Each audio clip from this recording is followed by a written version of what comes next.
ಆಕಾಶವಾಣಿ ಇನ್ನು ಮುಂದೆ ದೇಶದ ಗೌರವಾನ್ವಿತ ಪ್ರಧಾನಮಂತ್ರಿಗಳಾದ ಶ್ರೀ ನರೇಂದ್ರ ಮೋದಿಯವರು ಇಂದು ಬೆಳಗ್ಗೆ ದೆಹಲಿಯ ಕೆಂಪುಕೋಟೆಯ ಮೇಲೆ ಧ್ವಜಾರೋಹಣ ಮಾಡಿ ರಾಷ್ಟ್ರವನ್ನುದ್ದೇಶಿಸಿ ಮಾಡಿದ ಭಾಷಣದ ಕನ್ನಡ ಅನುವಾದದ ಪ್ರಸಾರ. ನಮಸ್ಕಾರ. ಸ್ವಾತಂತ್ರ್ಯದ ಈ ಮಹಾಪರ್ವ ಇದು 140 ಕೋಟಿ ಸಂಕಲ್ಪಗಳ ಪರ್ವವಾಗಿದೆ. ಸ್ವಾತಂತ್ರ್ಯದ ಈ ಹಬ್ಬ ಸಾಮೂಹಿಕ ಸಾಧನೆಗಳ ಹೆಮ್ಮೆಯ ಪರ್ವವಾಗಿದೆ. ಪ್ರತಿಯೊಂದು ಹೃದಯವೂ ಉತ್ಸಾಹದಿಂದ ತುಂಬಿದೆ. ದೇಶವು ನಿರಂತರವಾಗಿ ಏಕತೆಯ ಮನೋಭಾವವನ್ನು ಬಲಪಡಿಸುತ್ತಿದೆ. ಇಂದು 140 ಕೋಟಿ ದೇಶವಾಸಿಗಳು ತ್ರಿವರ್ಣದ ಬಣ್ಣದಲ್ಲಿ ಮಿಂದೆದ್ದಿದ್ದಾರೆ. ಹರ್ ಘರ್ ತಿರಂಗ. ಭಾರತದ ಪ್ರತಿಯೊಂದು ಮೂಲೆಯಿಂದಲೂ, ಅದು ಮರುಭೂಮಿಯಾಗಿರಲಿ, ಹಿಮಾಲಯದ ಶಿಖರಗಳಾಗಿರಲಿ, ಸಮುದ್ರ ತೀರವಾಗಲಿ, ಜನನಿಬಿಡ ಪ್ರದೇಶಗಳಾಗಿರಲಿ, ಎಲ್ಲ ಕಡೆಯಿಂದಲೂ ಒಂದೇ ಧ್ವನಿ ಪ್ರತಿಧ್ವನಿಸುತ್ತಿದೆ. ಒಂದೇ ಘೋಷಣೆ ಮೊಳಗಿದೆ. ಇದು ನಮ್ಮ ತಾಯ್ನಾಡಿನ ಹೊಗಳಿಕೆ. ಅದು ನಮಗೆ ನಮ್ಮ ಜೀವಕ್ಕಿಂತ ಪ್ರಿಯವಾಗಿದೆ. ನನ್ನ ಪ್ರೀತಿಯ ದೇಶವಾಸಿಗಳೇ, 1947ರಲ್ಲಿ ನಮ್ಮ ದೇಶ ಅನಂತ ಸಾಧ್ಯತೆಗಳೊಂದಿಗೆ ಕೋಟಿ ಕೋಟಿ ತೋಳ್ಬಲಗಳ ಸಾಮರ್ಥ್ಯದಿಂದ ಸ್ವತಂತ್ರವಾಯಿತು. ದೇಶದ ಆಕಾಂಕ್ಷೆಗಳು ಎತ್ತರಕ್ಕೆ ಹಾರುತ್ತಿದ್ದವು. ಆದರೆ ಸವಾಲುಗಳು ಅದಕ್ಕಿಂತ ಸ್ವಲ್ಪ ಹೆಚ್ಚೇ ಆಗಿದ್ದವು. ಪೂಜ್ಯ ಬಾಪು ಅವರ ತತ್ವ ಸಿದ್ಧಾಂತಗಳನ್ನು ಅನುಸರಿಸಿ ಸಂವಿಧಾನ ಸಭೆಯ ಸದಸ್ಯರು ಬಹಳ ಮುಖ್ಯವಾದ ಪಾತ್ರವನ್ನು ವಹಿಸಿದ್ದಾರೆ. ಭಾರತದ ಸಂವಿಧಾನ ಕಳೆದ 75 ವರ್ಷಗಳಿಂದ ಪ್ರಕಾಶ ಸ್ತಂಭವಾಗುವ ಮೂಲಕ ನಮಗೆ ದಾರಿ ತೋರಿಸುತ್ತಿದೆ. ಭಾರತೀಯ ಸಂವಿಧಾನದ ನಿರ್ಮಾತೃಗಳು ಡಾಕ್ಟರ್ ರಾಜೇಂದ್ರ ಪ್ರಸಾದ್, ಬಾಬಾ ಸಾಹೇಬ್ ಅಂಬೇಡ್ಕರ್, ಪಂಡಿತ್ ನೆಹರು, ಸರ್ದಾರ್ ವಲ್ಲಭಭಾಯಿ ಪಟೇಲ್, ಡಾಕ್ಟರ್ ಸರ್ವಪಲ್ಲಿ ರಾಧಾಕೃಷ್ಣನ್ ಅವರಂತಹ ಅನೇಕ ವಿದ್ವಾಂಸರು. ಇದು ಮಾತ್ರವಲ್ಲದೆ ನಮ್ಮ ಮಹಿಳಾ ಶಕ್ತಿಯ ಕೊಡುಗೆ ಕಡಿಮೆಯಿಲ್ಲ. ಹಂಸಾ ಮೆಹತಾಜಿ, ದಾಕ್ಷಾಯಿಣಿ, ಬೇಲಾಯುಧನ್ ಅವರಂತಹ ವಿದ್ವಾಂಸರೂ ಸಹ ಭಾರತೀಯ ಸಂವಿಧಾನವನ್ನು ಬಲಪಡಿಸುವಲ್ಲಿ ತಮ್ಮ ಪಾತ್ರವನ್ನು ವಹಿಸಿದ್ದಾರೆ. ಇಂದು ಕೆಂಪು ಕೋಟೆಯ ಕೋಟೆಯಿಂದ ದೇಶಕ್ಕೆ ಮಾರ್ಗದರ್ಶನ ನೀಡುವ, ದೇಶಕ್ಕೆ ನಿರ್ದೇಶನ ನೀಡುವ ಸಂವಿಧಾನದ ನಿರ್ಮಾತೃಗಳಿಗೆ ನಾನು ಗೌರವಯುತವಾಗಿ ನಮಸ್ಕರಿಸುತ್ತೇನೆ. ನನ್ನ ಪ್ರೀತಿಯ ದೇಶವಾಸಿಗಳೇ, ಇಂದು ನಾವು ಡಾಕ್ಟರ್ ಶ್ಯಾಮಾ ಪ್ರಸಾದ್ ಮುಖರ್ಜಿಯವರ 125ನೇ ಜನ್ಮ ದಿನಾಚರಣೆಯನ್ನು ಸಹ ಆಚರಿಸುತ್ತಿದ್ದೇವೆ. ಡಾಕ್ಟರ್ ಶ್ಯಾಮಾ ಪ್ರಸಾದ್ ಮುಖರ್ಜಿಯವರು ಭಾರತದ ಸಂವಿಧಾನಕ್ಕಾಗಿ ತ್ಯಾಗ ಮಾಡಿದ ದೇಶದ ಮೊದಲ ಮಹಾಪುರುಷರಾಗಿದ್ದರು. ಸಂವಿಧಾನಕ್ಕಾಗಿ ತ್ಯಾಗ. 370ನೇ ವಿಧಿಯ ಗೋಡೆಯನ್ನು ಕೆಡವುವ ಮೂಲಕ ನಾವು ಒಂದು ದೇಶ, ಒಂದು ಸಂವಿಧಾನದ ಮಂತ್ರವನ್ನು ವಾಸ್ತವಗೊಳಿಸುವುದರೊಂದಿಗೆ ನಾವು ಡಾಕ್ಟರ್ ಶ್ಯಾಮಾ ಪ್ರಸಾದ್ ಮುಖರ್ಜಿ ಅವರಿಗೆ ನಿಜವಾದ ಗೌರವ ಸಲ್ಲಿಸಿದ್ದೇವೆ. ಇಂದು ಕೆಂಪುಕೋಟೆಯಲ್ಲಿ ಅನೇಕ ವಿಶೇಷ ಗಣ್ಯರು ಉಪಸ್ಥಿತರಾಗಿದ್ದಾರೆ.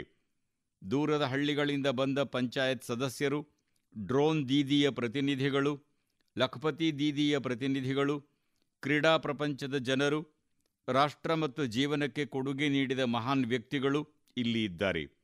ಒಂದು ರೀತಿಯಲ್ಲಿ ನನ್ನ ಕಣ್ಣ ಮುಂದೆ ಒಂದು ಲಘು ಭಾರತವನ್ನೇ ನೋಡುತ್ತಿದ್ದೇನೆ. ಮತ್ತು ಇಂದು ಕೆಂಪುಕೋಟೆಯು ತಂತ್ರಜ್ಞಾನದ ಮೂಲಕ ವಿಶಾಲ ಭಾರತದೊಂದಿಗೆ ಸಂಪರ್ಕ ಹೊಂದಿದೆ. ಈ ಸ್ವಾತಂತ್ರ್ಯದ ಮಹಾನ್ ಪರ್ವದಂದು ದೇಶವಾಸಿಗಳು, ಪ್ರಪಂಚದಾದ್ಯಂತ ಹರಡಿರುವ ಭಾರತ ಪ್ರೇಮಿಗಳು, ನಮ್ಮ ಸ್ನೇಹಿತರನ್ನು ನಾನು ಹೃತ್ಪೂರ್ವಕವಾಗಿ ಅಭಿನಂದಿಸುತ್ತೇನೆ. ಸ್ನೇಹಿತರೆ, ಪ್ರಕೃತಿ ನಮ್ಮೆಲ್ಲರನ್ನೂ ಪರೀಕ್ಷಿಸುತ್ತಿದೆ. ಕಳೆದ ಕೆಲವು ದಿನಗಳಲ್ಲಿ ನಾವು ನೈಸರ್ಗಿಕ ವಿಕೋಪಗಳು, ಭೂಕುಸಿತಗಳು, ಮೇಘಸ್ಫೋಟಗಳು ಮತ್ತು ಇನ್ನೂ ಅನೇಕ ವಿಪತ್ತುಗಳನ್ನು ಎದುರಿಸುತ್ತಿದ್ದೇವೆ. ಪೀಡಿತರ ಬಗ್ಗೆ ನಮಗೆ ಸಹಾನುಭೂತಿ ಇದೆ. ರಾಜ್ಯ ಸರ್ಕಾರಗಳು ಮತ್ತು ಕೇಂದ್ರ ಸರ್ಕಾರ ರಕ್ಷಣೆ, ಪರಿಹಾರ ಮತ್ತು ಪುನರ್ವಸತಿ ಕಾರ್ಯಗಳಿಗಾಗಿ ಒಗ್ಗೂಡಿ ಕೆಲಸ ಮಾಡುತ್ತಿವೆ. ಸ್ನೇಹಿತರೆ, ಇಂದು ಆಗಸ್ಟ್ 15ರ ವಿಶೇಷ ಮಹತ್ವವನ್ನು ನಾನು ನೋಡುತ್ತಿದ್ದೇನೆ. ಇಂದು ಕೆಂಪು ಕೋಟೆಯ ಕೋಟೆಯಿಂದ ಆಪರೇಷನ್ ಸಿಂಧೂರ್ನ ಧೈರ್ಯಶಾಲಿ ಸೈನಿಕರಿಗೆ ನಮನ ಸಲ್ಲಿಸುವ ಅವಕಾಶ ಸಿಕ್ಕಿದ್ದು ನನಗೆ ತುಂಬ ಹೆಮ್ಮೆ ತಂದಿದೆ. ನಮ್ಮ ಧೈರ್ಯಶಾಲಿ ಸೈನಿಕರು ಶತ್ರುಗಳನ್ನು ಅವರ ಕಲ್ಪನೆಗೂ ಮೀರಿ ಶಿಕ್ಷಿಸಿದ್ದಾರೆ. ಏಪ್ರಿಲ್ 22ರಂದು ಪಹಲ್ಗಾಮ್ನಲ್ಲಿ ಗಡಿಯಾಚೆಯಿಂದ ಬಂದ ಭಯೋತ್ಪಾದಕರು ನಡೆಸಿದ ಹತ್ಯಾಕಾಂಡ. ಅವರು ಧರ್ಮವನ್ನು ಕೇಳಿ ಕೇಳಿ ಕೊಂದರು. ಗಂಡನಿಗೆ ಹೆಂಡತಿಯ ಮುಂದೆ ಗುಂಡು ಹಾರಿಸಲಾಯಿತು. ತಂದೆಯನ್ನು ಮಕ್ಕಳ ಮುಂದೆ ಕೊಲ್ಲಲಾಯಿತು. ಇಡೀ ಭಾರತ ಕೋಪದಿಂದ ತುಂಬಿತ್ತು. ಈ ರೀತಿಯ ಹತ್ಯಾಕಾಂಡದಿಂದ ಇಡೀ ಜಗತ್ತು ಕೂಡ ಆಘಾತಕ್ಕೊಳಗಾಯಿತು. ನನ್ನ ಪ್ರೀತಿಯ ದೇಶವಾಸಿಗಳೇ, ಆಪರೇಷನ್ ಸಿಂಧೂರ್ ಆ ಕೋಪದ ಅಭಿವ್ಯಕ್ತಿಯಾಗಿದೆ. 22ನೇ ತಾರೀಖಿನ ನಂತರ ನಾವು ನಮ್ಮ ಸೈನ್ಯಕ್ಕೆ ಮುಕ್ತ ಹಸ್ತ ನೀಡಿದ್ದೇವೆ. ಅವರು ತಂತ್ರವನ್ನು ನಿರ್ಧರಿಸಬೇಕು, ಗುರಿಯನ್ನು ನಿರ್ಧರಿಸಬೇಕು, ಸಮಯವನ್ನೂ ಸಹ ಆರಿಸಿಕೊಳ್ಳಬೇಕು. ಮತ್ತು ನಮ್ಮ ಸೈನ್ಯವು ಹಲವು ದಶಕಗಳಿಂದ ಎಂದಿಗೂ ಮಾಡದ ಕೆಲಸವನ್ನು ಮಾಡಿ ತೋರಿಸಿದೆ. ಶತ್ರು ಪ್ರದೇಶಕ್ಕೆ 100 ಕಿಲೋಮೀಟರ್ ಪ್ರವೇಶಿಸಿ ಭಯೋತ್ಪಾದಕರನ್ನು ಕೊಲ್ಲಲಾಯಿತು. ಭಯೋತ್ಪಾದನೆಯ ಕಟ್ಟಡಗಳು ನಾಶವಾದವು. ಪಾಕಿಸ್ತಾನ ಇನ್ನೂ ನಿದ್ದೆ ಮಾಡುತ್ತಿಲ್ಲ. ಪಾಕಿಸ್ತಾನದಲ್ಲಿ ಉಂಟಾದ ವಿನಾಶವು ತುಂಬಾ ದೊಡ್ಡದಾಗಿದ್ದು, ಪ್ರತಿದಿನ ಒಂದು ಹೊಸದನ್ನು ಬಹಿರಂಗಪಡಿಸುವಿಕೆಗಳು ನಡೆಯುತ್ತಿವೆ. ಹೊಸ ಮಾಹಿತಿ ಬರುತ್ತಿದೆ. ನನ್ನ ಪ್ರೀತಿಯ ದೇಶವಾಸಿಗಳೇ, ನಮ್ಮ ದೇಶ ಹಲವು ದಶಕಗಳಿಂದ ಭಯೋತ್ಪಾದನೆಯನ್ನು ಸಹಿಸುತ್ತಿದೆ. ದೇಶದ ಎದೆಯನ್ನು ಚುಚ್ಚಲಾಗಿದೆ. ಈಗ ನಾವು ಹೊಸ ಸಾಮಾನ್ಯತೆಯನ್ನು ಸ್ಥಾಪಿಸಿದ್ದೇವೆ. ನಾವು ಇನ್ನು ಮುಂದೆ ಭಯೋತ್ಪಾದನೆ ಮತ್ತು ಭಯೋತ್ಪಾದಕರನ್ನು ಪೋಷಿಸುವವರನ್ನು, ಭಯೋತ್ಪಾದಕರಿಗೆ ಬಲ ನೀಡುವವರನ್ನು ಬೇರೆ ಬೇರೆ ಎಂದು ಪರಿಗಣಿಸುವುದಿಲ್ಲ. ಅವರು ಮಾನವೀಯತೆಯ ಒಂದೇ ಶತ್ರುಗಳು. ಅವರ ನಡುವೆ ಯಾವುದೇ ವ್ಯತ್ಯಾಸವಿಲ್ಲ. ಈಗ ಭಾರತ ಇನ್ನು ಮುಂದೆ ಪರಮಾಣು ಬೆದರಿಕೆಗಳನ್ನು ಸಹಿಸುವುದಿಲ್ಲ ಎಂದು ನಿರ್ಧರಿಸಿದೆ. ಪರಮಾಣು ಬ್ಲ್ಯಾಕ್ಮೇಲ್ ಬಹಳ ಸಮಯದಿಂದ ನಡೆಯುತ್ತಿದೆ. ಇನ್ನು ಆ ಬ್ಲ್ಯಾಕ್ಮೇಲ್ ಅನ್ನು ಸಹಿಸಲಾಗುವುದಿಲ್ಲ. ಭವಿಷ್ಯದಲ್ಲಿ ಶತ್ರುಗಳು ಇದನ್ನು ಪ್ರಯತ್ನಿಸುವುದನ್ನು ಮುಂದುವರಿಸಿದರೆ ನಮ್ಮ ಸೈನ್ಯ ನಿರ್ಧರಿಸಿದ ಸಮಯದಲ್ಲಿ, ಸೈನ್ಯವು ನಿರ್ಧರಿಸಿದ ರೀತಿಯಲ್ಲಿ ನಿರ್ಧರಿಸುತ್ತದೆ ಮತ್ತು ಸೈನ್ಯವು ನಿಗದಿಪಡಿಸಿದ ಗುರಿಯನ್ನು ಸಾಧಿಸುತ್ತದೆ. ಈಗ ನಾವು ಅದನ್ನು ಕಾರ್ಯಗತಗೊಳಿಸಲಿದ್ದೇವೆ. ನಾವು ತಕ್ಕ ಉತ್ತರ ನೀಡುತ್ತೇವೆ. ನನ್ನ ಪ್ರೀತಿಯ ದೇಶವಾಸಿಗಳೇ, ಈಗ ಭಾರತ ರಕ್ತ ಮತ್ತು ನೀರು ಒಟ್ಟಿಗೆ ಹರಿಯುವುದಿಲ್ಲ ಎಂದು ನಿರ್ಧರಿಸಿದೆ. ಸಿಂಧೂ ಒಪ್ಪಂದ ಎಷ್ಟು ಅನ್ಯಾಯ, ಅದು ಎಷ್ಟು ಏಕಪಕ್ಷೀಯ ಎಂದು ಈಗ ದೇಶವಾಸಿಗಳಿಗೆ ಚೆನ್ನಾಗಿ ತಿಳಿದಿದೆ. ಭಾರತದಿಂದ ಹುಟ್ಟುವ ನದಿಗಳ ನೀರು ಶತ್ರುಗಳ ಹೊಲಗಳಿಗೆ ನೀರುಣಿಸುತ್ತಿದೆ. ನನ್ನ ದೇಶದ ಭೂಮಿಯ ರೈತರು ನೀರಿಲ್ಲದೆ ಬಾಯಾರಿಕೆಯಿಂದ ಬಳಲುತ್ತಿದ್ದಾರೆ. ಅಂತಹ ಒಪ್ಪಂದವಾಗಿತ್ತು ಇದು. ಕಳೆದ 7 ದಶಕಗಳಿಂದ ನನ್ನ ದೇಶದ ರೈತರಿಗೆ ಊಹಿಸಲಾಗದ ನಷ್ಟವನ್ನುಂಟು ಮಾಡಿದೆ. ಈಗ ಹಿಂದೂಸ್ತಾನದ ಹಕ್ಕಾಗಿರುವ ನೀರಿನ ಮೇಲೆ ಹಕ್ಕು ಹಿಂದೂಸ್ತಾನಕ್ಕೆ ಮಾತ್ರ, ಹಿಂದೂಸ್ತಾನದ ರೈತರಿಗೆ ಸೇರಿದೆ. ಭಾರತವು ಸಿಂಧೂ ಒಪ್ಪಂದವನ್ನು, ಆ ಧ್ವನಿಯನ್ನು ದಶಕಗಳಿಂದ ಸಹಿಸಿಕೊಂಡಿದೆ ಮತ್ತು ಭವಿಷ್ಯದಲ್ಲಿ ಆ ಧ್ವನಿಯನ್ನು ಸಹಿಸಲಾಗುವುದಿಲ್ಲ.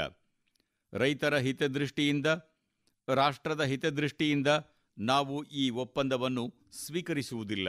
ನನ್ನ ಪ್ರೀತಿಯ ದೇಶವಾಸಿಗಳೇ, ಅಸಂಖ್ಯಾತ ಜನರು ಸ್ವಾತಂತ್ರ್ಯಕ್ಕಾಗಿ ತ್ಯಾಗ ಬಲಿದಾನ ಮಾಡಿದ್ದಾರೆ.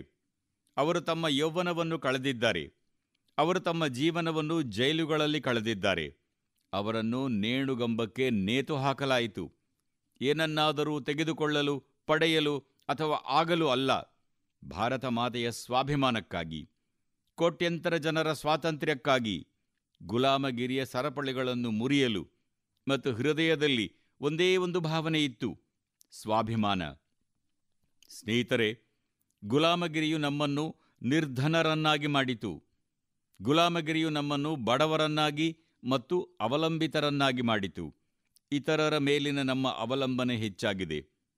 ಸ್ವಾತಂತ್ರ್ಯದ ನಂತರ ಕೋಟ್ಯಂತರ ಜನರಿಗೆ ಆಹಾರವನ್ನು ನೀಡುವುದು ದೊಡ್ಡ ಸವಾಲಾಗಿತ್ತು ಎಂದು ನಮಗೆಲ್ಲರಿಗೂ ತಿಳಿದಿದೆ. ಏಕೆಂದರೆ ಇವರು ನನ್ನ ದೇಶದ ರೈತರು. ಅವರು ಕಷ್ಟಪಟ್ಟು ದುಡಿಯುವ ಮೂಲಕ ದೇಶದ ಆಹಾರ ಕಣಜಗಳನ್ನು ತುಂಬಿದ್ದಾರೆ. ದೇಶವನ್ನು ಆಹಾರ ಧಾನ್ಯಗಳ ವಿಷಯದಲ್ಲಿ ಸ್ವಾವಲಂಬಿಯನ್ನಾಗಿ ಮಾಡಲಾಗಿದೆ. ಒಂದು ರಾಷ್ಟ್ರಕ್ಕೆ ಸ್ವಾಭಿಮಾನದ ದೊಡ್ಡ ಮಾನದಂಡವೆಂದರೆ ಇಂದಿಗೂ ಅದರ ಸ್ವಾವಲಂಬನೆ. ಮತ್ತು ನನ್ನ ಪ್ರೀತಿಯ ದೇಶವಾಸಿಗಳೇ, ಅಭಿವೃದ್ಧಿ ಹೊಂದಿದ ಭಾರತದ ಆಧಾರವು ಸ್ವಾವಲಂಬಿ ಭಾರತವಾಗಿದೆ. ಒಬ್ಬ ವ್ಯಕ್ತಿಯು ಇತರರ ಮೇಲೆ ಹೆಚ್ಚು ಅವಲಂಬಿತನಾದಷ್ಟೂ ಅವನ ಸ್ವಾತಂತ್ರ್ಯದ ಮೇಲೆ ದೊಡ್ಡ ಪ್ರಶ್ನಾರ್ಥಕ ಚಿಹ್ನೆಯನ್ನು ಹಾಕಲಾಗುತ್ತದೆ. ಒಬ್ಬ ವ್ಯಕ್ತಿಯು ಅವಲಂಬನೆಯ ಅಭ್ಯಾಸಕ್ಕೆ ಸಿಲುಕಿದಾಗ ಅದು ದುರದೃಷ್ಟಕರವಾಗುತ್ತದೆ. ನಾವು ಸ್ವಾವಲಂಬನೆಯನ್ನು ತ್ಯಜಿಸುತ್ತಿದ್ದೇವೆ ಮತ್ತು ನಾವು ಯಾರನ್ನಾದರೂ ಅವಲಂಬಿಸಿರುವಾಗ ನಮಗೆ ಅರಿವಾಗುವುದಿಲ್ಲ. ಈ ಅಭ್ಯಾಸ ಅಪಾಯಕಾರಿಯಾದುದಾಗಿದೆ. ಆದ್ದರಿಂದ ಸ್ವಾವಲಂಬಿಯಾಗಲು ಪ್ರತಿಕ್ಷಣವೂ ಜಾಗರೂಕರಾಗಿರಬೇಕು. ನನ್ನ ಪ್ರೀತಿಯ ದೇಶವಾಸಿಗಳೇ, ಸ್ವಾವಲಂಬನೆ ಎಂದರೆ ಕೇವಲ ಆಮದು ಮತ್ತು ರಫ್ತು, ರೂಪಾಯಿ, ಪೈಸೆ, ಪೌಂಡ್ಗಳು, ಡಾಲರ್ಗಳಿಗೆ ಸೀಮಿತವಾಗಿಲ್ಲ. ಅದಕ್ಕೆ ಅಂತಹ ಸೀಮಿತ ಅರ್ಥವಿಲ್ಲ. ಸ್ವಾವಲಂಬನೆ ನಮ್ಮ ಶಕ್ತಿಗೆ ಸಂಬಂಧಿಸಿದೆ ಮತ್ತು ಸ್ವಾವಲಂಬನೆ ಕೊನೆಗೊಳ್ಳಲು ಪ್ರಾರಂಭಿಸಿದಾಗ ಶಕ್ತಿಯು ಕಡಿಮೆಯಾಗುತ್ತಲೇ ಇರುತ್ತದೆ ಮತ್ತು ಅದಕ್ಕಾಗಿಯೇ ನಮ್ಮ ಶಕ್ತಿಯನ್ನು ರಕ್ಷಿಸಲು, ನಿರ್ವಹಿಸಲು ಮತ್ತು ಹೆಚ್ಚಿಸಲು ಸ್ವಾವಲಂಬಿಯಾಗಿರುವುದು ಬಹಳ ಅವಶ್ಯಕ. ಸ್ನೇಹಿತರೆ, ನಾವು ಆಪರೇಷನ್ ಸಿಂಧುವಿನಲ್ಲಿ ಮೇಡ್ ಇನ್ ಇಂಡಿಯಾದ ಮ್ಯಾಜಿಕ್ ಏನೆಂದು ನೋಡಿದ್ದೇವೆ. ಅದು ಯಾವ ರೀತಿಯ ಆಯುಧಗಳು ಎಂದು ಶತ್ರುಗಳಿಗೆ ತಿಳಿದಿರಲಿಲ್ಲ. ಕಣ್ಣು ಮಿಟುಕಿಸುವುದರ ಒಳಗೆ ಅವರನ್ನು ನಾಶ ಮಾಡುತ್ತಿರುವ ಇದು ಯಾವ ರೀತಿಯ ಶಕ್ತಿ? ಯಾರು ಸರಬರಾಜು ಮಾಡುತ್ತಾರೆಯೋ ಇಲ್ಲವೋ ನಮಗೆ ತಿಳಿದಿಲ್ಲ. ಬಹುಶಃ ನಮಗೆ ಸರಕುಗಳು ಸಿಗುತ್ತವೆಯೋ ಇಲ್ಲವೋ ಅಂತಹ ಚಿಂತೆಗಳು ಮುಂದುವರಿಯುತ್ತಲೇ ಇರುತ್ತವೆ. ಆದರೆ ನಮ್ಮ ಕೈಯಲ್ಲಿ, ಸೈನ್ಯದ ಕೈಯಲ್ಲಿ ಮೇಡ್ ಇನ್ ಇಂಡಿಯಾದ ಶಕ್ತಿ ಇತ್ತು. ಅದಕ್ಕಾಗಿಯೇ ಚಿಂತೆ ಇಲ್ಲದೆ, ಅಡೆತಡೆ ಇಲ್ಲದೆ ನಮ್ಮ ಸೈನ್ಯ ತನ್ನ ಶೌರ್ಯವನ್ನು ಪ್ರದರ್ಶಿಸುತ್ತಿದೆ. ಕಳೆದ 10 ವರ್ಷಗಳಿಂದ ನಾವು ರಕ್ಷಣಾ ಕ್ಷೇತ್ರದಲ್ಲಿ ಸ್ವಾವಲಂಬನೆಯ ಧ್ಯೇಯವನ್ನು ನಿರಂತರವಾಗಿ ಮುಂದುವರೆಸುತ್ತಿದ್ದೇವೆ. ಅದರ ಫಲಿತಾಂಶಗಳು ಇಂದು ಗೋಚರಿಸುತ್ತಿವೆ. ಸ್ನೇಹಿತರೆ, ನಾನು ನಿಮ್ಮ ಗಮನವನ್ನು ಇನ್ನೊಂದು ವಿಷಯದತ್ತ ಸೆಳೆಯಲು ಬಯಸುತ್ತೇನೆ. 21ನೇ ಶತಮಾನ ತಂತ್ರಜ್ಞಾನ ಚಾಲಿತ ಶತಮಾನ ಮತ್ತು ತಂತ್ರಜ್ಞಾನ ಜೀವನವಾದಾಗ ಮತ್ತು ನಾವು ಇತಿಹಾಸವನ್ನು ನೋಡಿದರೆ ಇತಿಹಾಸವು ಸಾಕ್ಷಿಯಾಗಿದೆ ಎಂದು ನಮಗೆ ತಿಳಿದಿದೆ ಎಂಬುದನ್ನು ಯಾರೂ ಅಲ್ಲಗಳೆಯಲು ಸಾಧ್ಯವಿಲ್ಲ. ತಂತ್ರಜ್ಞಾನವನ್ನು ಕರಗತ ಮಾಡಿಕೊಂಡ ದೇಶಗಳು, ಆ ದೇಶಗಳು ಅಭಿವೃದ್ಧಿಯ ಉತ್ತುಂಗವನ್ನು ದಾಟಿವೆ, ಶಿಖರವನ್ನು ತಲುಪಿವೆ. ಆರ್ಥಿಕ ಶಕ್ತಿ ಹೊಸ ಹಂತಗಳನ್ನು ತಲುಪಿದೆ. ನಾವು ತಂತ್ರಜ್ಞಾನದ ವಿಭಿನ್ನ ಆಯಾಮಗಳ ಬಗ್ಗೆ ಮಾತನಾಡುವಾಗ ನಾನು ನಿಮ್ಮ ಗಮನವನ್ನು ಅರೆವಾಹಕಗಳತ್ತ, ಸೆಮಿಕಂಡಕ್ಟರ್ಗಳತ್ತ ಸೆಳೆಯುತ್ತೇನೆ. ನಿಮಗೆ ಒಂದು ಉದಾಹರಣೆ ನೀಡುತ್ತೇನೆ. ನಾನು ಇಲ್ಲಿ ಯಾರನ್ನೂ, ಯಾವುದೇ ಸರ್ಕಾರವನ್ನು ಟೀಕಿಸಲು ನಿಂತಿಲ್ಲ ಮತ್ತು ಇಲ್ಲ, ನಾನು ಬಯಸುವುದಿಲ್ಲ. ಆದರೆ ದೇಶದ ಯುವ ಪೀಳಿಗೆಗೆ ಮಾಹಿತಿ ನೀಡುವುದು ಅಷ್ಟೇ ಮುಖ್ಯವಾಗಿದೆ. ನಮ್ಮ ದೇಶದಲ್ಲಿ ಸೆಮಿಕಂಡಕ್ಟರ್ಗಳಿಗೆ ಸಂಬಂಧಿಸಿದ ಫೈಲ್ಗಳು 50-60 ವರ್ಷಗಳ ಹಿಂದೆ ಪ್ರಾರಂಭವಾದವು. ಕಾರ್ಖಾನೆಯ ಕಲ್ಪನೆ 50-60 ವರ್ಷಗಳ ಹಿಂದೆ ಪ್ರಾರಂಭವಾಯಿತು. ಇಂದು ಸೆಮಿಕಂಡಕ್ಟರ್ಗಳು ಇಡೀ ಪ್ರಪಂಚದ ಶಕ್ತಿಯಾಗಿವೆ ಎಂದು ತಿಳಿದರೆ ನೀವು ಯುವಕರು ಆಶ್ಚರ್ಯಚಕಿತರಾಗುವಿರಿ. ಆದರೆ 50-60 ವರ್ಷಗಳ ಹಿಂದೆ ಆ ಕಲ್ಪನೆ, ಆ ಫೈಲ್ಗಳು ಸಿಲುಕಿಕೊಂಡವು, ಕಾಣದಾದವು, ದಾರಿ ತಪ್ಪಿದವು. ಸೆಮಿಕಂಡಕ್ಟರ್ಗಳ ಕಲ್ಪನೆಯ ಅಗತ್ಯವೇನು? ನಾವು 50-60 ವರ್ಷಗಳನ್ನು ವ್ಯರ್ಥ ಮಾಡಿದ್ದೇವೆ. ನಮ್ಮ ನಂತರ ಅನೇಕ ದೇಶಗಳು ಸೆಮಿಕಂಡಕ್ಟರ್ಗಳನ್ನು ಕರಗತ ಮಾಡಿಕೊಳ್ಳುವ ಮೂಲಕ ಜಗತ್ತಿನಲ್ಲಿ ತಮ್ಮ ಶಕ್ತಿಯನ್ನು ಸ್ಥಾಪಿಸುತ್ತಿವೆ. ಸ್ನೇಹಿತರೆ, ಇಂದು ನಾವು ಆ ಹೊರೆಯಿಂದ ನಮ್ಮನ್ನು ಮುಕ್ತಗೊಳಿಸಿದ್ದೇವೆ ಮತ್ತು ಸೆಮಿಕಂಡಕ್ಟರ್ಗಳ ಕೆಲಸವನ್ನು ಮಿಷನ್ ಮೋಡ್ನಲ್ಲಿ ಮುಂದಕ್ಕೆ ಕೊಂಡೊಯ್ದಿದ್ದೇವೆ. ನಾವು 6 ವಿಭಿನ್ನ ಸೆಮಿಕಂಡಕ್ಟರ್ ಘಟಕಗಳನ್ನು ಸ್ಥಾಪಿಸುತ್ತಿದ್ದೇವೆ. ನಾವು ಈಗಾಗಲೇ 4 ಹೊಸ ಘಟಕಗಳಿಗೆ ಹಸಿರು ನಿಶಾನೆ ತೋರಿಸಿದ್ದೇವೆ.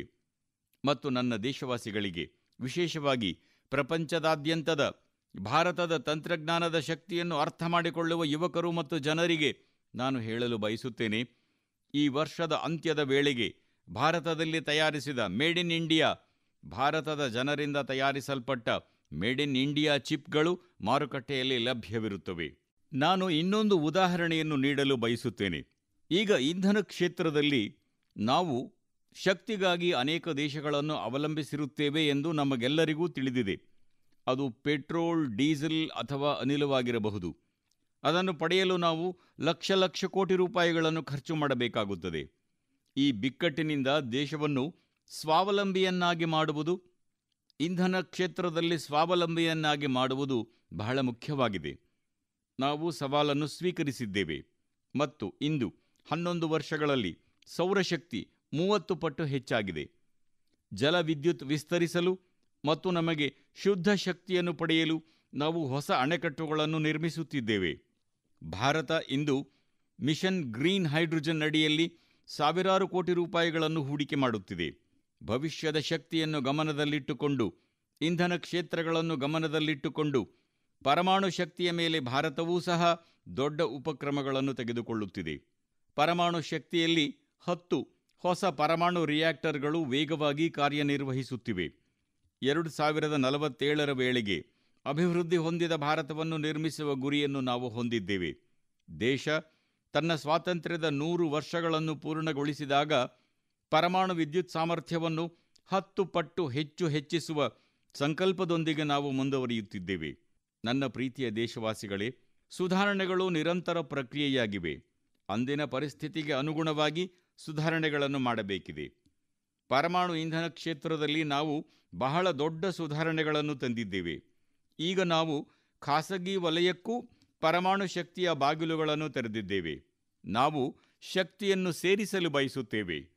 ನನ್ನ ಪ್ರೀತಿಯ ದೇಶವಾಸಿಗಳೇ, ಇಂದು ಜಗತ್ತು ಜಾಗತಿಕ ತಾಪಮಾನ ಏರಿಕೆಯ ಬಗ್ಗೆ ಚಿಂತಿತರಾಗಿರುವಾಗ ಭಾರತ 2030ರ ವೇಳೆಗೆ ಭಾರತಕ್ಕೆ ಶುದ್ಧ ಇಂಧನವನ್ನು ಲಭ್ಯವಾಗುವಂತೆ ಮಾಡಲು ನಿರ್ಧರಿಸಿದೆ ಎಂದು ನಾನು ಜಗತ್ತಿಗೆ ಹೇಳಲು ಬಯಸುತ್ತೇನೆ. ಅದು 2030ರ ವೇಳೆಗೆ ನಮ್ಮ ಗುರಿಯಾಗಿತ್ತು.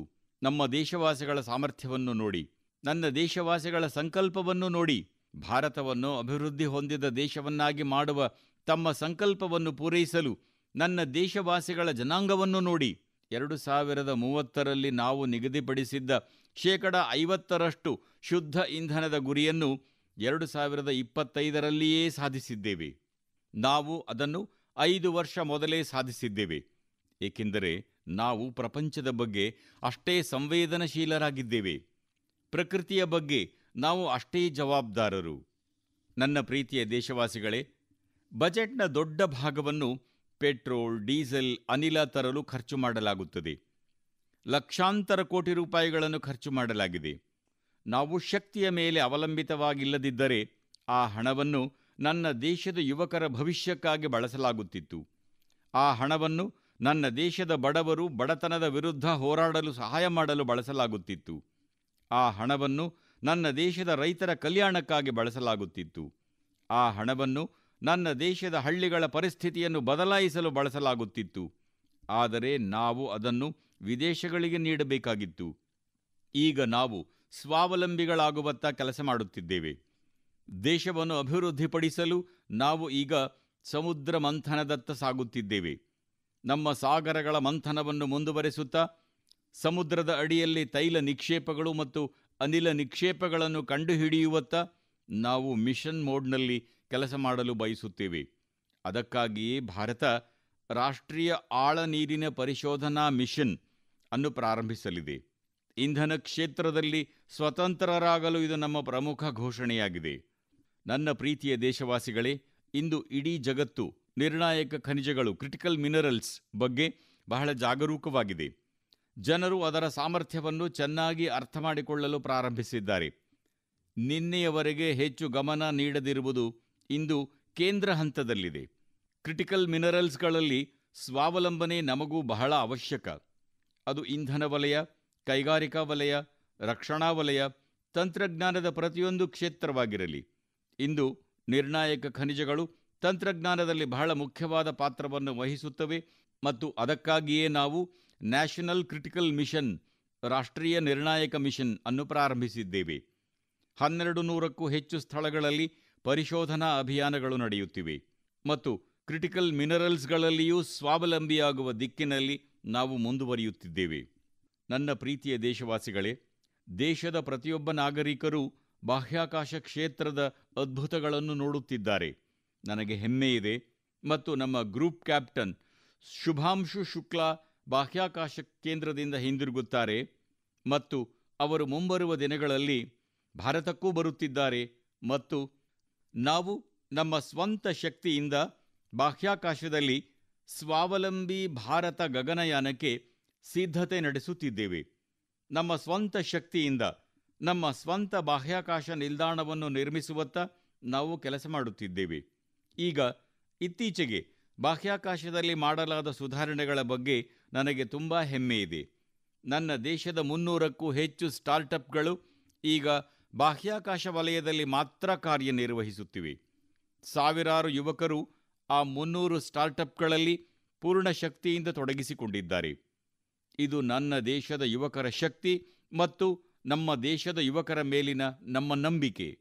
ನನ್ನ ಪ್ರೀತಿಯ ದೇಶವಾಸಿಗಳೇ, 140 ಕೋಟಿ ಭಾರತೀಯರು ಸ್ವಾತಂತ್ರ್ಯದ ಶತಮಾನೋತ್ಸವವನ್ನು ಆಚರಿಸಲಾಗುವ 2047ರಲ್ಲಿ ಅಭಿವೃದ್ಧಿ ಹೊಂದಿದ ಭಾರತದ ನಿರ್ಣಯವನ್ನು ಪೂರೈಸಲು ಪೂರ್ಣ ಶಕ್ತಿಯಿಂದ ತೊಡಗಿಸಿಕೊಂಡಿದ್ದಾರೆ. ಈ ನಿರ್ಣಯವನ್ನು ಪೂರೈಸಲು ಭಾರತ ಇಂದು ಪ್ರತಿಯೊಂದು ವಲಯದಲ್ಲಿ ಆಧುನಿಕ ಪರಿಸರ ವ್ಯವಸ್ಥೆಯನ್ನು ಸಿದ್ಧಪಡಿಸುತ್ತಿದೆ.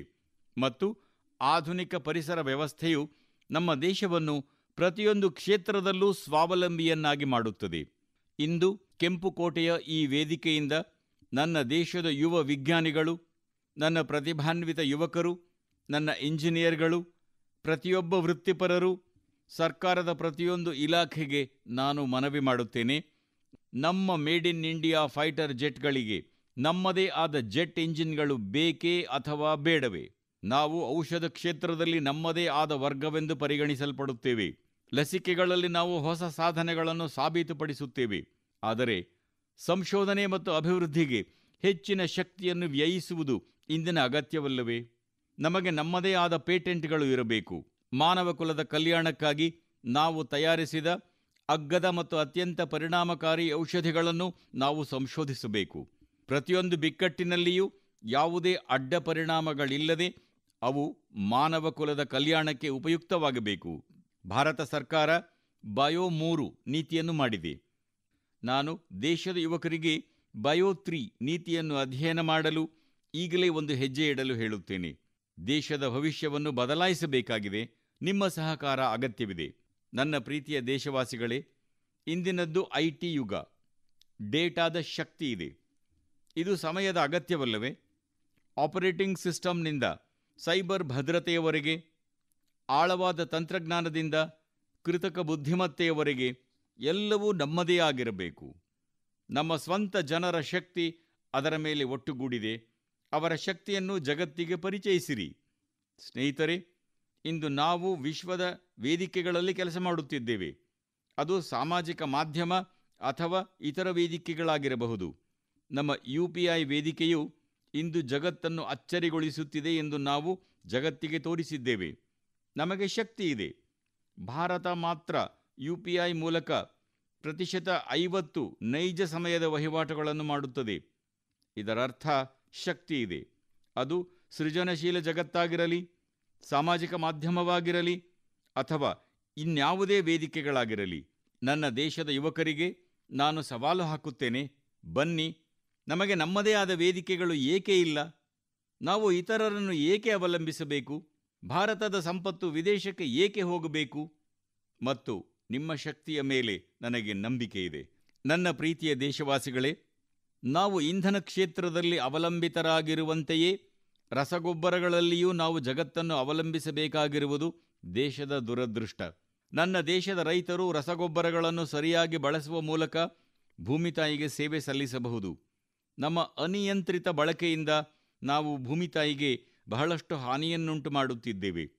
ಆದರೆ ಅದೇ ಸಮಯದಲ್ಲಿ ದೇಶದ ಯುವಕರಿಗೆ, ದೇಶದ ಉದ್ಯಮಕ್ಕೆ, ದೇಶದ ಖಾಸಗಿ ವಲಯಕ್ಕೆ ನಾನು ಹೇಳಲು ಬಯಸುತ್ತೇನೆ, ರಸಗೊಬ್ಬರಗಳ ನಿಕ್ಷೇಪಗಳನ್ನು ತುಂಬೋಣ, ಹೊಸ ನವೀನ ಮಾರ್ಗಗಳನ್ನು ಕಂಡುಕೊಳ್ಳೋಣ ಮತ್ತು ಭಾರತದ ಅಗತ್ಯಗಳಿಗೆ ಅನುಗುಣವಾಗಿ ನಮ್ಮದೇ ಆದ ರಸಗೊಬ್ಬರಗಳನ್ನು ತಯಾರಿಸೋಣ.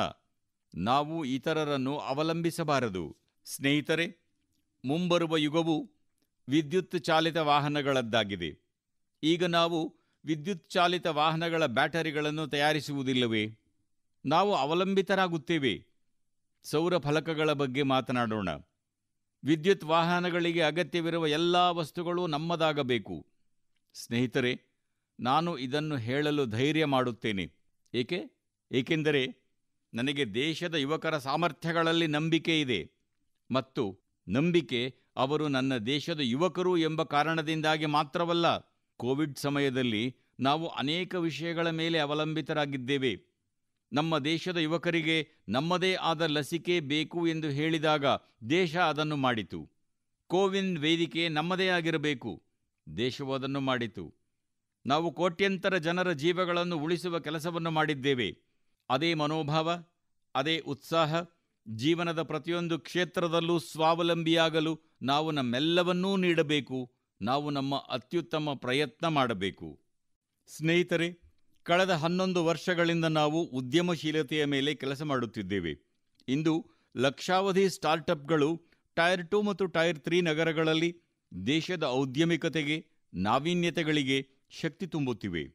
ಅಂತೆಯೇ ಮುದ್ರಾ ಯೋಜನೆ, ಅದರಲ್ಲಿಯೂ ನಮ್ಮ ದೇಶದ ಕೋಟಿಗಟ್ಟಲೆ ಮಹಿಳೆಯರು ಮುದ್ರಾ ಯೋಜನೆಯಡಿ ಸಾಲ ಪಡೆದುಕೊಂಡು ತಮ್ಮ ಸ್ವಂತ ಉದ್ಯೋಗ ಮಾಡುತ್ತಿದ್ದಾರೆ. ಅಲ್ಲದೆ ಇತರರು ತಮ್ಮ ಕಾಲ ಮೇಲೆ ತಾವು ನಿಲ್ಲಲು ಸಹಾಯಕರಾಗಿದ್ದಾರೆ. ಅದು ಒಂದು ರೀತಿಯಲ್ಲಿ ಪ್ರತಿಯೊಬ್ಬರಿಗೂ ಸ್ವಾವಲಂಬಿಯಾಗಲು ಅವಕಾಶ ಒದಗಿಸಿದಂತಾಗಿದೆ.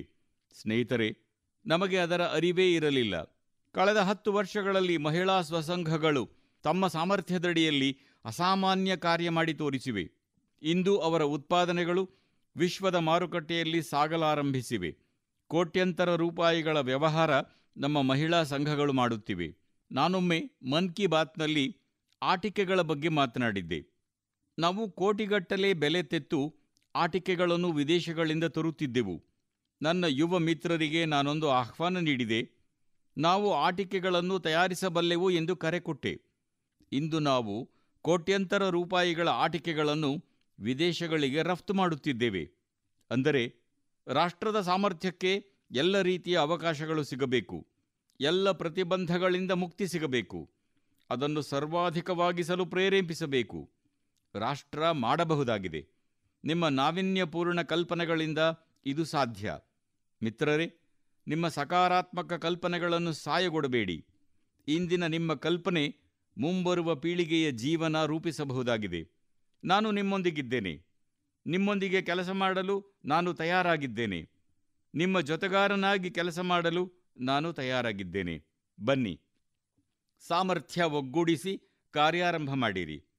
ಯಾರು ಉತ್ಪಾದನೆ ಕ್ಷೇತ್ರದಲ್ಲಿ ಹೊಸದನ್ನು ಉತ್ಪಾದಿಸಲು ಬಯಸುತ್ತೀರಿ, ನನಗೆ ತಿಳಿಸಿರಿ. ಸರ್ಕಾರದ ನಿಯಮಗಳಲ್ಲಿ ಬದಲಾವಣೆ ಬೇಕೇ, ನನಗೆ ತಿಳಿಸಿ. ದೇಶ ನಿಲ್ಲಲು ಬಯಸುವುದಿಲ್ಲ. 2047 ಇನ್ನೂ ದೂರವಿಲ್ಲ. ಒಂದೊಂದು ಕ್ಷಣವೂ ಮಹತ್ವಪೂರ್ಣವಾದದ್ದಾಗಿದೆ. ಇದರಲ್ಲಿ ನಾವು ಒಂದು ಕ್ಷಣವನ್ನೂ ಕಳೆದುಕೊಳ್ಳಲು ಬಯಸುವುದಿಲ್ಲ. ಪ್ರಿಯ ದೇಶವಾಸಿಗಳೇ, ಇದು ಮುಂದುವರಿಯುವ ಅವಕಾಶವಾಗಿದೆ. ದೊಡ್ಡ ಕನಸು ಕಾಣುವ ಅವಕಾಶವಾಗಿದೆ. ಸಂದರ್ಭಕ್ಕಾಗಿ ಸಮರ್ಪಿಸಿಕೊಳ್ಳುವ ಅವಕಾಶವಾಗಿದೆ. ಸರ್ಕಾರ ನಿಮ್ಮೊಂದಿಗಿದೆ. ಸ್ವಯಂ ನಾನು ಕೂಡ ನಿಮ್ಮೊಂದಿಗಿದ್ದೇನೆ. ಈಗ ಹೊಸ ಇತಿಹಾಸವನ್ನು ರಚಿಸಬಹುದಾಗಿದೆ. ಮಿತ್ರರೇ, ಇಂದು ನ್ಯಾಷನಲ್ ಮ್ಯಾನುಫ್ಯಾಕ್ಚರಿಂಗ್ ಮಿಷನ್ ಮೇಲೆ ಬಹಳ ಕೆಲಸಗಳು ಜಾರಿಯಲ್ಲಿವೆ. ಇಂದು ಜಗತ್ತು ಎಂಎಸ್ಎಂಇಯಂತಹ ಉದ್ದಿಮೆಗಳಿಂದ ಉತ್ಪಾದನೆಯಾಗುವ ವಸ್ತುಗಳನ್ನು ಸ್ವೀಕರಿಸುತ್ತಿದೆ. ನಾನು ತಿಳಿಸಬಯಸುವುದೇನೆಂದರೆ, ವಿಶ್ವದ ಮಾರುಕಟ್ಟೆಯಲ್ಲಿ ನಮ್ಮ ಉತ್ಪಾದನೆಗಳನ್ನು ನೀಡಬೇಕಾದರೆ ಅಲ್ಲಿ ಗುಣಮಟ್ಟವನ್ನು ಕಾಯ್ದುಕೊಳ್ಳುವುದು ಬಹಳ ಅವಶ್ಯಕ. ಇದರಲ್ಲಿ ಯಾವುದೇ ರಾಜಿ ಇರಕೂಡದು. ಜಗತ್ತು ಗುಣಮಟ್ಟವನ್ನು ಸ್ವೀಕರಿಸುತ್ತದೆ. ನಮ್ಮ ಸರ್ಕಾರದ ಪ್ರಯತ್ನವೂ ಇದೇ ಆಗಿದೆ. ಕಚ್ಚಾ ವಸ್ತುಗಳು ಸಹ ಲಭ್ಯವಿರಬೇಕು. ನಮ್ಮ ಉತ್ಪಾದನಾ ವೆಚ್ಚವನ್ನು ಹೇಗೆ ಕಡಿಮೆ ಮಾಡಬಹುದು? ನಾವು ಅದರತ್ತ ಬಲವನ್ನು ಹಾಕುತ್ತಿದ್ದೇವೆ. ಸ್ನೇಹಿತರೆ, ಉತ್ಪಾದನಾ ಕ್ಷೇತ್ರದಲ್ಲಿ ತೊಡಗಿಸಿಕೊಂಡಿರುವ ನಮ್ಮೆಲ್ಲರ ಮಂತ್ರ ದಾಮ್ ಕಮ್ ಲೇಕಿನ್ ದಮ್ ಜ್ಯಾದಾ ಆಗಿರಬೇಕು. ನಮ್ಮ ಪ್ರತಿಯೊಂದು ಉತ್ಪನ್ನಕ್ಕೂ ಹೆಚ್ಚಿನ ತಾಕತ್ತು ಇರಬೇಕು, ಆದರೆ ಬೆಲೆ ಕಡಿಮೆ ಇರಬೇಕು. ಈ ಭಾವನೆಯೊಂದಿಗೆ ನಾವು ಮುಂದುವರಿಯಬೇಕು. ನನ್ನ ಪ್ರೀತಿಯ ದೇಶವಾಸಿಗಳೇ, ಅಸಂಖ್ಯಾತ ಜನರು ಸ್ವಾತಂತ್ರ್ಯಕ್ಕಾಗಿ ತಮ್ಮ ಪ್ರಾಣವನ್ನು ತ್ಯಾಗ ಮಾಡಿದ್ದಾರೆ. ನಾನು ಮೊದಲೇ ಹೇಳಿದ್ದೇನೆ, ಇಡೀ ಯೌವನ ಕಳೆದಿದ್ದಾರೆ, ಗಲ್ಲಿಗೇರಿಸಲ್ಪಟ್ಟಿದ್ದಾರೆ. ಏಕೆ? 7500 ವರ್ಷಗಳ ಹಿಂದಿನ ಸ್ವತಂತ್ರ ಭಾರತದ ಅವಧಿಯನ್ನು ನೆನಪಿಸಿಕೊಳ್ಳಿ. ಇಡೀ ದೇಶ ಸ್ವತಂತ್ರ ಭಾರತದ ಮಂತ್ರದೊಂದಿಗೆ ಬದುಕಿತು. ಇಂದು ಇದು ಸಮಯದ ಅವಶ್ಯಕತೆಯಾಗಿದೆ. ಸ್ವತಂತ್ರ ಭಾರತದ ಮಂತ್ರದೊಂದಿಗೆ ಬದುಕಿದವರು ನಮಗೆ ಸ್ವತಂತ್ರ ಭಾರತವನ್ನು ನೀಡಿದರು. ಇಂದು 140 ಕೋಟಿ ದೇಶವಾಸಿಗಳು ಒಂದೇ ಮಂತ್ರವನ್ನು ಹೊಂದಿರಬೇಕು: ಸಮೃದ್ಧ ಭಾರತ. ಕೋಟ್ಯಂತರ ಜನರ ತ್ಯಾಗದಿಂದ ಸ್ವತಂತ್ರ ಭಾರತವನ್ನು ರಚಿಸಬಹುದಾದರೆ, ಕೋಟ್ಯಂತರ ಜನರ ದೃಢ ಸಂಕಲ್ಪದಿಂದ, ಕಠಿಣ ಪರಿಶ್ರಮದಿಂದ, ಸ್ವಾವಲಂಬಿಯಾಗುವ ಮೂಲಕ, ವೋಕಲ್ ಫಾರ್ ಲೋಕಲ್ ಬಗ್ಗೆ ಮಾತನಾಡುವ ಮೂಲಕ, ಸ್ವದೇಶಿ ಮಂತ್ರವನ್ನು ಪಠಿಸುವ ಮೂಲಕ ಸಮೃದ್ಧ ಭಾರತವನ್ನು ಸಹ ರಚಿಸಬಹುದು. ಆ ಪೀಳಿಗೆಯು ಸ್ವತಂತ್ರ ಭಾರತಕ್ಕಾಗಿ ಅನುವಾಗಿತ್ತು. ಈಗಿನ ಪೀಳಿಗೆ ಸಮೃದ್ಧ ಭಾರತವಾಗಿಸಲು ಹೊಸ ಹೆಜ್ಜೆಯನ್ನಿರಿಸಬೇಕು. ಇದೇ ಈ ಸಮಯದ ಅವಶ್ಯಕತೆ. ಅದಕ್ಕಾಗಿಯೇ ನಾನು ಮೇಲಿಂದ ಮೇಲೆ ಆಗ್ರಹಿಸುತ್ತೇನೆ ಮತ್ತು ದೇಶದ ಎಲ್ಲ ಮಿಷನ್ಗಳಿಗೆ ಹೇಳಬಯಸುವುದೇನೆಂದರೆ, ಈ ಮಂತ್ರವನ್ನು ಮುಂದುವರೆಸಲು ನನಗೆ ಸಹಾಯ ಮಾಡಿರಿ. ನಾನು ಎಲ್ಲ ರಾಜಕೀಯ ಪಕ್ಷಗಳಿಗೂ, ರಾಜಕೀಯ ಮುಖಂಡರಿಗೂ, ಎಲ್ಲರಿಗೂ ಹೇಳುವುದೇನೆಂದರೆ, ಬನ್ನಿ, ಇದು ಯಾವುದೇ ರಾಜಕೀಯ ಪಕ್ಷದ ಕಾರ್ಯಸೂಚಿಯಲ್ಲ. ಭಾರತ ನಮ್ಮೆಲ್ಲರದ್ದಾಗಿದೆ. ಎಲ್ಲರೂ ಸೇರಿ ವೋಕಲ್ ಫಾರ್ ಲೋಕಲ್ ಎನ್ನುವುದನ್ನು ಪ್ರತಿಯೊಬ್ಬ ನಾಗರಿಕನ ಮೂಲ ಮಂತ್ರವಾಗಿಸೋಣ. ಭಾರತದಲ್ಲಿ ತಯಾರಿಸಲ್ಪಟ್ಟ, ಭಾರತದ ನಾಗರಿಕರು ಬೆವರು ಸುರಿಸಿ ತಯಾರಿಸಲ್ಪಟ್ಟ ವಸ್ತುವು ಈ ಮಣ್ಣಿನ ಶಕ್ತಿಯಿಂದೊಡಗೂಡಿದ್ದು ಭಾರತದ ಸ್ವಾವಲಂಬನೆಯ ಶಕ್ತಿಯನ್ನು ಬಿಂಬಿಸುತ್ತವೆ. ನಾವು ಅವನ್ನೇ ಖರೀದಿಸೋಣ, ಅವುಗಳನ್ನೇ ಉಪಯೋಗಿಸೋಣ. ಈ ದಿಶೆಯಲ್ಲಿ ಮುಂದುವರಿಯಲು ನಮ್ಮ ಸಹಮತದ ಸಂಕಲ್ಪವಾಗಬೇಕು. ನೋಡುತ್ತಲೇ ನಾವು ಜಗತ್ತನ್ನು ಬದಲಿಸುತ್ತೇವೆ. ನಾನು ಇಂದು ಪ್ರತಿಯೊಬ್ಬ ಸಣ್ಣ ಪುಟ್ಟ ವ್ಯಾಪಾರಿ ಮತ್ತು ಅಂಗಡಿದಾರರಿಗೆ ಆಗ್ರಹಿಸುತ್ತೇನೆ, ನಿಮ್ಮದೂ ಕೂಡ ಜವಾಬ್ದಾರಿಯಾಗಿದೆ. ಸಣ್ಣ ಮಾರುಕಟ್ಟೆಯಲ್ಲಿ ನಾವು ಕಂಡಿದ್ದೇವೆ, ಶುದ್ಧ ತುಪ್ಪದ ಅಂಗಡಿ. ಸಮಯಾನುಸಾರ ಜನರು ಹೀಗೆ ಬರೆಯತೊಡಗಿದ್ದಾರೆ, ಶುದ್ಧ ತುಪ್ಪದ ಅಂಗಡಿ. ನಾನು ಬಯಸುವುದೇನೆಂದರೆ, ಹೀಗೆ ಸ್ವದೇಶಿ ವಸ್ತುಗಳ ವ್ಯಾಪಾರದ ಬೋರ್ಡ್ ಅಳವಡಿಸಿರಿ. ನಾವು ಸ್ವದೇಶಿ ಬಗ್ಗೆ ಹೆಮ್ಮೆ ಪಡಲಾರಂಭಿಸಿದ್ದೇವೆ. ನಾವು ಸ್ವದೇಶಿಯನ್ನು ಅನಿವಾರ್ಯವಾಗಿ ಅಲ್ಲ, ಬಲಶಾಲಿಯಾಗಿ ಉಪಯೋಗಿಸೋಣ. ಬಲಶಾಲಿಯಾಗಿ, ಬಲಹೀನರಿಗೆ ಅನಿವಾರ್ಯವಾಗಿ ನೀಡುವುದಾಗಿ ನಮ್ಮ ಮಂತ್ರವಾಗಬೇಕು. ನನ್ನ ಪ್ರೀತಿಯ ದೇಶವಾಸಿಗಳೇ, ನನಗೆ ಬಹಳ ಕಾಲದಿಂದ ಸರ್ಕಾರದಲ್ಲಿ ಕೆಲಸ ಮಾಡಲು ಅವಕಾಶ ಒದಗಿದೆ. ನಾನು ಹಲವಾರು ಏರಿಳಿತಗಳನ್ನು ಕಂಡಿದ್ದೇನೆ. ಸರಕಾರಗಳ ಸಂಕಟಗಳಿಗೂ ನಾನು ಪರಿಚಿತನಿದ್ದೇನೆ. ವ್ಯವಸ್ಥೆಯ ಮರ್ಯಾದೆಗಳೂ ಸಹ ನನಗೆ ತಿಳಿದಿವೆ. ಆದಾಗ್ಯೂ ನಮ್ಮ ಜವಾಬ್ದಾರಿ ಏನೆಂದರೆ, ಯಾವುದೇ ಗೆರೆಗಳನ್ನು ಕಿರಿದುಗೊಳಿಸಲು ನಮ್ಮ ಶಕ್ತಿಯನ್ನು ಸರ್ವಥಾ ವ್ಯಯಿಸಬಾರದು. ನನ್ನ ಅನುಭವದಿಂದ ನಾನು ಹೇಳಬಯಸುವುದೇನೆಂದರೆ, ಇನ್ನಾರದೋ ರೇಖೆಯನ್ನು ಕಿರಿದುಗೊಳಿಸಲು ನಮ್ಮ ಶಕ್ತಿಯನ್ನು ವ್ಯಯಿಸಬಾರದು. ನಮಗೆ ನಮ್ಮ ಸಂಪೂರ್ಣ ಶಕ್ತಿಯನ್ನು ಉಪಯೋಗಿಸಿ ನಮ್ಮ ಗೆರೆಯನ್ನು ಉದ್ದ ಮಾಡಬೇಕಾಗಿದೆ. ನಾವು ನಮ್ಮ ಗೆರೆಗಳನ್ನು ಉದ್ದ ಮಾಡಿದುದಾದರೆ ಜಗತ್ತು ನಮ್ಮ ಸ್ಪರ್ಧೆಯನ್ನು ಒಪ್ಪಿಕೊಳ್ಳುತ್ತದೆ. ಇಂದಿನ ವೈಶ್ವಿಕ ಪರಿಸ್ಥಿತಿಯಲ್ಲಿ ಆರ್ಥಿಕ ಸ್ವಾರ್ಥತೆ ದಿನದಿಂದ ದಿನಕ್ಕೆ ಹೆಚ್ಚಾಗುತ್ತಿದೆ. ಆ ಸಂಕಟಗಳಿಂದಾಗಿ ಎದೆಗುಂದಬೇಕಾಗಿಲ್ಲ. ನಾವು ನಮ್ಮ ಪ್ರಯತ್ನದಿಂದ ನಮ್ಮ ರೇಖೆಯನ್ನು ಉದ್ದಗೊಳಿಸಿಕೊಳ್ಳಬೇಕು. ನಾನು ನನ್ನ 25 ವರ್ಷಗಳ ಅನುಭವದಿಂದ ಹೇಳಬಯಸುತ್ತೇನೆ, ನಾವು ಈ ಮಾರ್ಗವನ್ನು ಅನುಸರಿಸಿದ್ದೇ ಆದರೆ ಯಾರೂ ಕೂಡ ತಮ್ಮ ದುರುದ್ದೇಶವನ್ನು ನಮ್ಮ ಮೇಲೆ ಪ್ರಯೋಗಿಸಲಾಗದು. ನನ್ನ ಪ್ರಿಯ ದೇಶವಾಸಿಗಳೇ, ಇಂದಿನ ವ್ಯವಸ್ಥೆ ರಿಫಾರ್ಮ್, ಪರ್ಫಾರ್ಮ್, ಟ್ರಾನ್ಸ್ಫಾರ್ಮ್ ಆಗಿದೆ. ಆದರೆ ಈಗ ನಾವು ಇನ್ನೂ ಹೊಸ ಶಕ್ತಿಯೊಂದಿಗೆ ಸಂಘರ್ಷ ಮಾಡಬೇಕಾಗಿದೆ. ಕಳೆದ ದಿನಗಳಲ್ಲಿ ನಾವು ಹಲವು ಸುಧಾರಣೆಗಳನ್ನು ಮಾಡಿದ್ದೇವೆ. ಅದು FDI ಆಗಲಿ, ವಿಮಾ ಕಂಪನಿಯಾಗಲಿ, ಭಾರತದಲ್ಲಿ ವಿಶ್ವದ ವಿಶ್ವವಿದ್ಯಾಲಯಗಳಿಗೆ ಸ್ಥಾನ ನೀಡುವ ಬಗ್ಗೆಯಾಗಲಿ ಅನೇಕ ಸುಧಾರಣೆಗಳನ್ನು ಮಾಡಲಾಗಿದೆ. ನಾವು 40,000ಕ್ಕೂ ಹೆಚ್ಚು ಅನಗತ್ಯ ಅನುಸರಣೆಗಳನ್ನು ತೆಗೆದುಹಾಕಿದ್ದೇವೆ. ಇದಷ್ಟೇ ಅಲ್ಲ, ಆಡಮ್ನ ಕಾಲದ 1,500ಕ್ಕೂ ಹೆಚ್ಚು ಹಳೆಯ ಕಾನೂನುಗಳನ್ನು ನಾವು ರದ್ದುಪಡಿಸಿದ್ದೇವೆ. ಸಂಸತ್ತಿಗೆ ಹೋಗಿ ಸಾರ್ವಜನಿಕ ಹಿತಾಸಕ್ತಿಯನ್ನು ಪ್ರಮುಖವಾಗಿಟ್ಟುಕೊಂಡು ಅವುಗಳನ್ನು ಸರಳೀಕರಿಸುವ ಮೂಲಕ ನಾವು ಡಜನ್ಗಟ್ಟಲೆ ಕಾನೂನುಗಳಲ್ಲಿ ಬದಲಾವಣೆಗಳನ್ನು ಮಾಡಿದ್ದೇವೆ. ಈ ಬಾರಿಯೂ ಸಹ ಗದ್ದಲದ ನಡುವೆ ಸಂದೇಶವು ಜನರನ್ನು ತಲುಪಿಲ್ಲದಿರಬಹುದು, ಆದರೆ ಆದಾಯ ತೆರಿಗೆ ಕಾಯ್ದೆಯಲ್ಲಿ ಬಹಳ ದೊಡ್ಡ ಸುಧಾರಣೆಯಾಗಿದೆ. ನಾವು 280ಕ್ಕೂ ಹೆಚ್ಚು ವಿಭಾಗಗಳನ್ನು ರದ್ದುಗೊಳಿಸಲು ನಿರ್ಧರಿಸಿದ್ದೇವೆ. ಸ್ನೇಹಿತರೆ, ಆರ್ಥಿಕ ರಂಗದಲ್ಲಿ ಸುಧಾರಣೆಗಳು ಮಾತ್ರವಲ್ಲದೆ ನಾಗರಿಕರ ಜೀವನವನ್ನು ಸುಲಭಗೊಳಿಸಲು ನಾವು ಸುಧಾರಣೆಗಳನ್ನು ಸಹ ಮಾಡಿದ್ದೇವೆ. ಅದು ಮುಖರಹಿತ ಮೌಲ್ಯಮಾಪನವಾಗಲಿ, ಸುಧಾರಣೆಗಳು ಫಲಿತಾಂಶಗಳನ್ನು ನೀಡಿವೆ. ನನ್ನ ಮಧ್ಯಮ ವರ್ಗದ ಕುಟುಂಬವು ಇಂದು 12 ಲಕ್ಷ ರೂಪಾಯಿಗಳವರೆಗೆ ಆದಾಯ ತೆರಿಗೆಯಿಂದ ವಿನಾಯಿತಿ ನೀಡುವ ಮೂಲಕ ದೇಶದ ಭವಿಷ್ಯವನ್ನು ನಿರ್ಮಿಸಲು ಉತ್ಸುಕರಾಗಿದ್ದೇವೆ ಎಂದು ತುಂಬಾ ಸಂತೋಷವಾಗಿದೆ. 12 ಲಕ್ಷದವರೆಗಿನ ಆದಾಯ ತೆರಿಗೆಗೆ ಶೂನ್ಯ ವೆಚ್ಚವಾಗುತ್ತದೆ ಎಂದು ಯಾರೂ ಭಾವಿಸಿರಲಿಲ್ಲ. ನಾವು ಇಂದು ಅದನ್ನು ಮಾಡಿದ್ದೇವೆ. ದೇಶದ ಶಕ್ತಿ ಹೆಚ್ಚಾದಾಗ ದೇಶವಾಸಿಗಳು ಪ್ರಯೋಜನ ಪಡೆಯುತ್ತಾರೆ. ಬ್ರಿಟಿಷ್ ಯುಗದಿಂದಲೂ ನಾವು ದಂಡ ಸಂಹಿತೆಯಿಂದ ದಮನಕ್ಕೊಳಗಾಗಿದ್ದೇವೆ. ಶಿಕ್ಷೆಯ ಭಯವನ್ನು ತೋರಿಸುವುದರ ಮೂಲಕ ಜೀವನ ಸಾಗುತ್ತಿತ್ತು. ಸ್ವಾತಂತ್ರ್ಯದ 75 ವರ್ಷಗಳು ಹೀಗೆಯೇ ಕಳೆದವು. ನಾವು ದಂಡ ಸಂಹಿತೆಯನ್ನು ರದ್ದುಗೊಳಿಸಿ ನ್ಯಾಯ ಸಂಹಿತೆಯನ್ನು ತಂದಿದ್ದೇವೆ. ನ್ಯಾಯ ಸಂಹಿತೆ ಭಾರತದ ನಾಗರಿಕರ ಬಗ್ಗೆ ನಂಬಿಕೆಯ ಪ್ರಜ್ಞೆಯನ್ನು ಹೊಂದಿದೆ. ಭಾರತದ ನಾಗರಿಕನಿಗೆ ಆತ್ಮೀಯತೆಯ ಪ್ರಜ್ಞೆ ಇದೆ, ಅದು ಸಂವೇದನೆಯಿಂದ ತುಂಬಿದೆ. ಸುಧಾರಣೆಯ ಪ್ರಯಾಣವನ್ನು ವೇಗಗೊಳಿಸುವ ಜವಾಬ್ದಾರಿಯನ್ನು ನಾವು ವಹಿಸಿಕೊಂಡಿದ್ದೇವೆ. ನಾವು ಬಹಳ ವೇಗವಾಗಿ ಮುಂದುವರಿಯಲು ಬಯಸುತ್ತೇವೆ. ದೇಶವಾಸಿಗಳೇ, ನಾನು ಇದನ್ನು ದೇಶಕ್ಕಾಗಿ ಮಾಡುತ್ತಿದ್ದೇನೆ ಎಂದು ನಾನು ಬಯಸುತ್ತೇನೆ. ನಾನು ಇದನ್ನು ನನಗಾಗಿ ಮಾಡುತ್ತಿಲ್ಲ. ನಾನು ಯಾರಿಗೂ ಹಾನಿ ಮಾಡಲು ಇದನ್ನು ಮಾಡುತ್ತಿಲ್ಲ. ರಾಜಕೀಯ ಪಕ್ಷದಲ್ಲಿರುವ ನನ್ನ ಪ್ರತಿಸ್ಪರ್ಧಿ ಸಹೋದ್ಯೋಗಿಗಳೂ ಸಹ ದೇಶದ ಈ ಉಜ್ವಲ ಭವಿಷ್ಯಕ್ಕಾಗಿ ಮುಂದೆ ಬರಬೇಕು, ನಮ್ಮನ್ನು ಬೆಂಬಲಿಸಬೇಕು. ಅದು ರಚನಾತ್ಮಕ ಸುಧಾರಣೆಗಳಾಗಿರಬಹುದು, ನಿಯಂತ್ರಕ ಸುಧಾರಣೆಗಳಾಗಿರಬಹುದು, ನೀತಿ ಸುಧಾರಣೆಗಳ ಚರ್ಚೆಯಾಗಿರಬಹುದು, ಪ್ರಕ್ರಿಯೆ ಸುಧಾರಣೆಗಳ ಚರ್ಚೆಯಾಗಿರಬಹುದು, ಕಾರ್ಯವಿಧಾನದ ಸುಧಾರಣೆಗಳನ್ನು ಮಾಡಬೇಕಾದ ಅಗತ್ಯವಿರಬಹುದು. ಇಂದು ನಾವು ಎಲ್ಲ ರೀತಿಯ ಸುಧಾರಣೆಗಳನ್ನು ಮಾಡುವ ಗುರಿಯನ್ನು ಹೊಂದಿದ್ದೇವೆ. ನನ್ನ ಪ್ರೀತಿಯ ದೇಶವಾಸಿಗಳೇ, ಮುಂದಿನ ಪೀಳಿಗೆಯ ಸುಧಾರಣೆಗಳಿಗಾಗಿ ನಾವು ಕಾರ್ಯಪಡೆಯನ್ನು ರಚಿಸಲು ನಿರ್ಧರಿಸಿದ್ದೇವೆ. ಈ ಕಾರ್ಯಪಡೆಯು ಸಮಯದ ಮಿತಿಯೊಳಗೆ ಈ ಕೆಲಸವನ್ನು ಪೂರ್ಣಗೊಳಿಸಬೇಕು.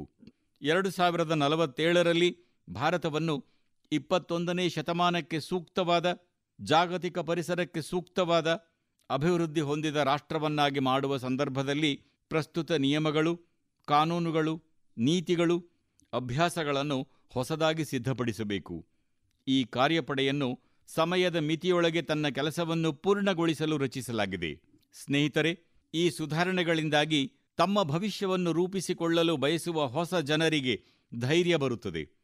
ಅದು ನಮ್ಮ ಸ್ಟಾರ್ಟಪ್ಗಳಾಗಿರಲಿ, ನಮ್ಮ ಸಣ್ಣ ಕೈಗಾರಿಕೆಗಳಾಗಲಿ, ನಮ್ಮ ಗೃಹ ಕೈಗಾರಿಕೆಗಳಾಗಲಿ, ಆ ಕೈಗಾರಿಕೆಗಳ ಅನುಸರಣೆ ವೆಚ್ಚ ಬಹಳಷ್ಟು ಕಡಿಮೆಯಾಗುತ್ತದೆ. ಅದರಿಂದಾಗಿ ಅವುಗಳಿಗೆ ಹೊಸ ಶಕ್ತಿ ಸಿಗುತ್ತದೆ.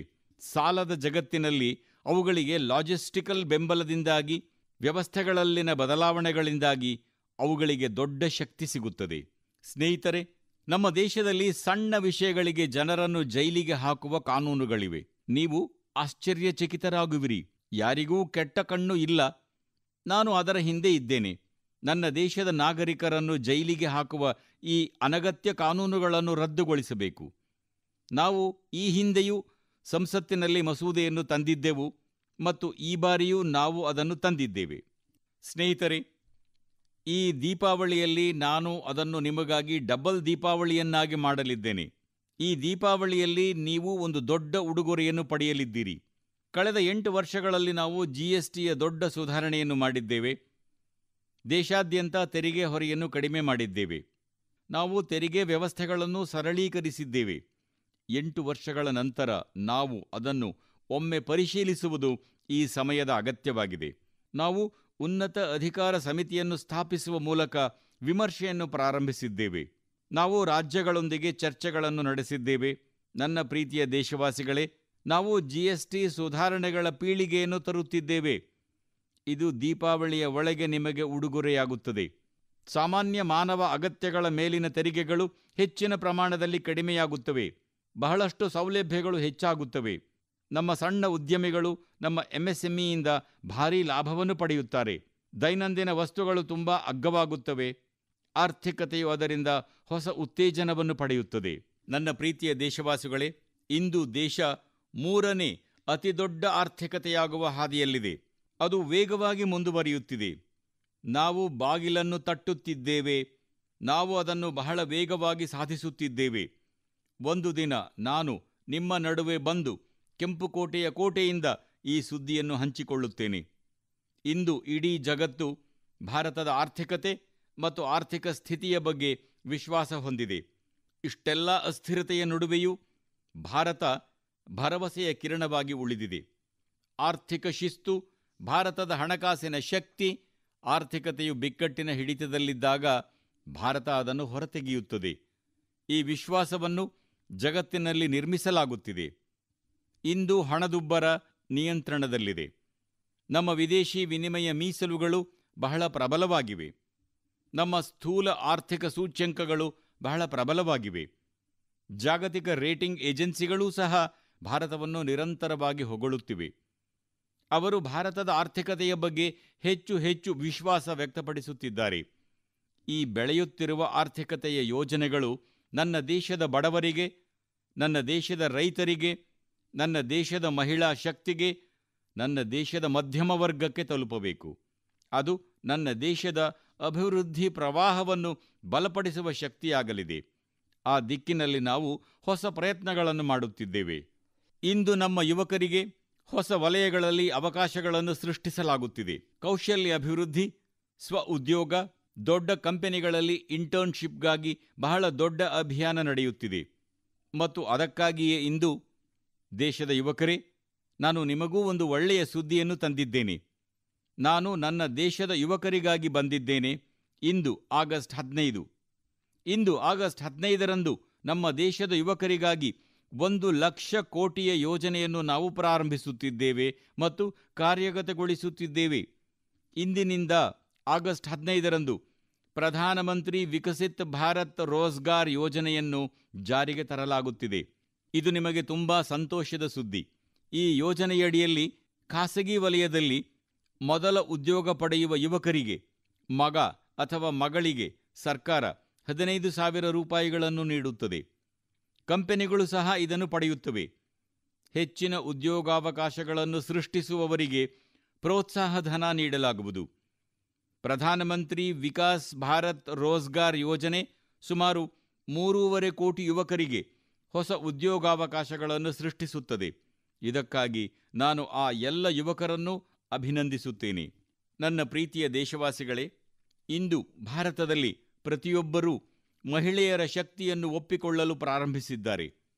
ನಮ್ಮ ಮಹಿಳೆಯರು ಬೆಳೆಯುತ್ತಿರುವ ಆರ್ಥಿಕತೆಯ ಫಲಾನುಭವಿಗಳು. ಆದರೆ ನಮ್ಮ ಮಹಿಳೆಯರು ಬೆಳೆಯುತ್ತಿರುವ ಆರ್ಥಿಕತೆಯನ್ನು ವೇಗಗೊಳಿಸುವಲ್ಲಿ ಸಾಕಷ್ಟು ಕೊಡುಗೆ ನೀಡಿದ್ದಾರೆ. ನಮ್ಮ ಮಾತೃಶಕ್ತಿ ಕೊಡುಗೆ ನೀಡಿದೆ. ನಮ್ಮ ಮಹಿಳಾ ಶಕ್ತಿ ಕೊಡುಗೆ ನೀಡಿದೆ. ನಮ್ಮ ಹೆಣ್ಣುಮಕ್ಕಳು ಸ್ಟಾರ್ಟಪ್ಗಳಿಂದ ಬಾಹ್ಯಾಕಾಶ ಕ್ಷೇತ್ರದವರೆಗೆ ಪ್ರಾಬಲ್ಯ ಸಾಧಿಸುತ್ತಿದ್ದಾರೆ. ಅವರು ಕ್ರೀಡಾ ಕ್ಷೇತ್ರದಲ್ಲಿ ಪ್ರಾಬಲ್ಯ ಸಾಧಿಸುತ್ತಿದ್ದಾರೆ. ಅವರು ಸೈನ್ಯದಲ್ಲಿ ಮಿಂಚುತ್ತಿದ್ದಾರೆ. ಇಂದು ಮಹಿಳೆಯರು ದೇಶದ ಅಭಿವೃದ್ಧಿ ಪ್ರಯಾಣದಲ್ಲಿ ಹೆಗಲಿಗೆ ಹೆಗಲು ಕೊಟ್ಟು ಹೆಮ್ಮೆಯಿಂದ ಭಾಗವಹಿಸುತ್ತಿದ್ದಾರೆ. ಮೊದಲ NDA ಮಹಿಳಾ ಕೆಡೆಟ್ಗಳು ಹೊರಬಂದಾಗ ಇಡೀ ದೇಶವೇ ಹೆಮ್ಮೆಯಿಂದ ತುಂಬಿತ್ತು. ಎಲ್ಲ ಟಿವಿ ಚಾನೆಲ್ಗಳು ಅವರ ಹಿಂದೆ ಇದ್ದವು. ಅದು ತುಂಬಾ ಹೆಮ್ಮೆಯ ಕ್ಷಣವಾಗಿತ್ತು. ಸ್ವಸಹಾಯ ಗುಂಪುಗಳು, 10 ಕೋಟಿ ಸ್ವಸಹಾಯ ಗುಂಪುಗಳ ಸಹೋದರಿಯರು ಅದ್ಭುತ ಕೆಲಸಗಳನ್ನು ಮಾಡುತ್ತಿದ್ದಾರೆ. ನಮೋ ಡ್ರೋನ್ ದೀದಿ ನಾರಿ ಶಕ್ತಿಯ ಹೊಸ ಗುರುತನ್ನು ರಚಿಸಲಾಗಿದೆ. ನಾನು ಹಳ್ಳಿಯಲ್ಲಿ ಒಬ್ಬ ಸಹೋದರಿಯನ್ನು ಭೇಟಿಯಾದೆ. ಅವಳು, ಈಗ ಗ್ರಾಮಸ್ಥರು ನನ್ನನ್ನು ಪೈಲಟ್ ಎಂದು ಕರೆಯುತ್ತಾರೆ ಎಂದು ಹೇಳುತ್ತಿದ್ದಳು. ಅವಳು ತುಂಬ ಹೆಮ್ಮೆಯಿಂದ ಹೇಳುತ್ತಿದ್ದಳು. ಅವಳು ಹೆಚ್ಚು ವಿದ್ಯಾವಂತಳಲ್ಲ, ಆದರೆ ಅವಳು ಮೊದಲು ಆಶಿಸುವವಳಾಗಿದ್ದಳು. ಸ್ನೇಹಿತರೆ, ನಾವು 3 ಕೋಟಿ ಮಹಿಳೆಯರನ್ನು ಲಕ್ಷಪತಿ ದೀದಿಗಳನ್ನಾಗಿ ಮಾಡಲು ಪ್ರತಿಜ್ಞೆ ಮಾಡಿದ್ದೆವು.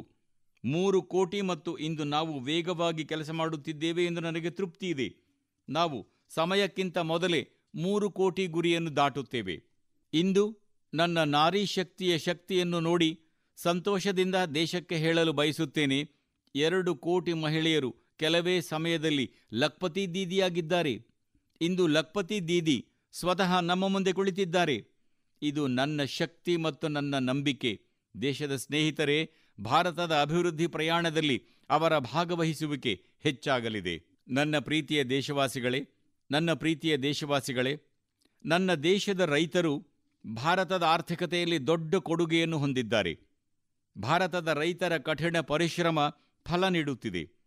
ಕಳೆದ ವರ್ಷ ನನ್ನ ದೇಶದ ರೈತರು ಧಾನ್ಯಗಳ ಉತ್ಪಾದನೆಯಲ್ಲಿ ಎಲ್ಲ ಹಳೆಯ ದಾಖಲೆಗಳನ್ನೂ ಮುರಿದರು. ಇದು ನನ್ನ ದೇಶದ ಶಕ್ತಿ. ಅದೇ ಪ್ರಮಾಣದ ಭೂಮಿ, ಆದರೆ ವ್ಯವಸ್ಥೆಗಳು ಬದಲಾದವು. ನೀರು ತಲುಪಲು ಪ್ರಾರಂಭಿಸಿತು. ಉತ್ತಮ ಬೀಜಗಳು ಲಭ್ಯವಾಗಲು ಪ್ರಾರಂಭಿಸಿದವು. ರೈತರು ಉತ್ತಮ ಸೌಲಭ್ಯಗಳನ್ನು ಪಡೆಯಲು ಪ್ರಾರಂಭಿಸಿದರು.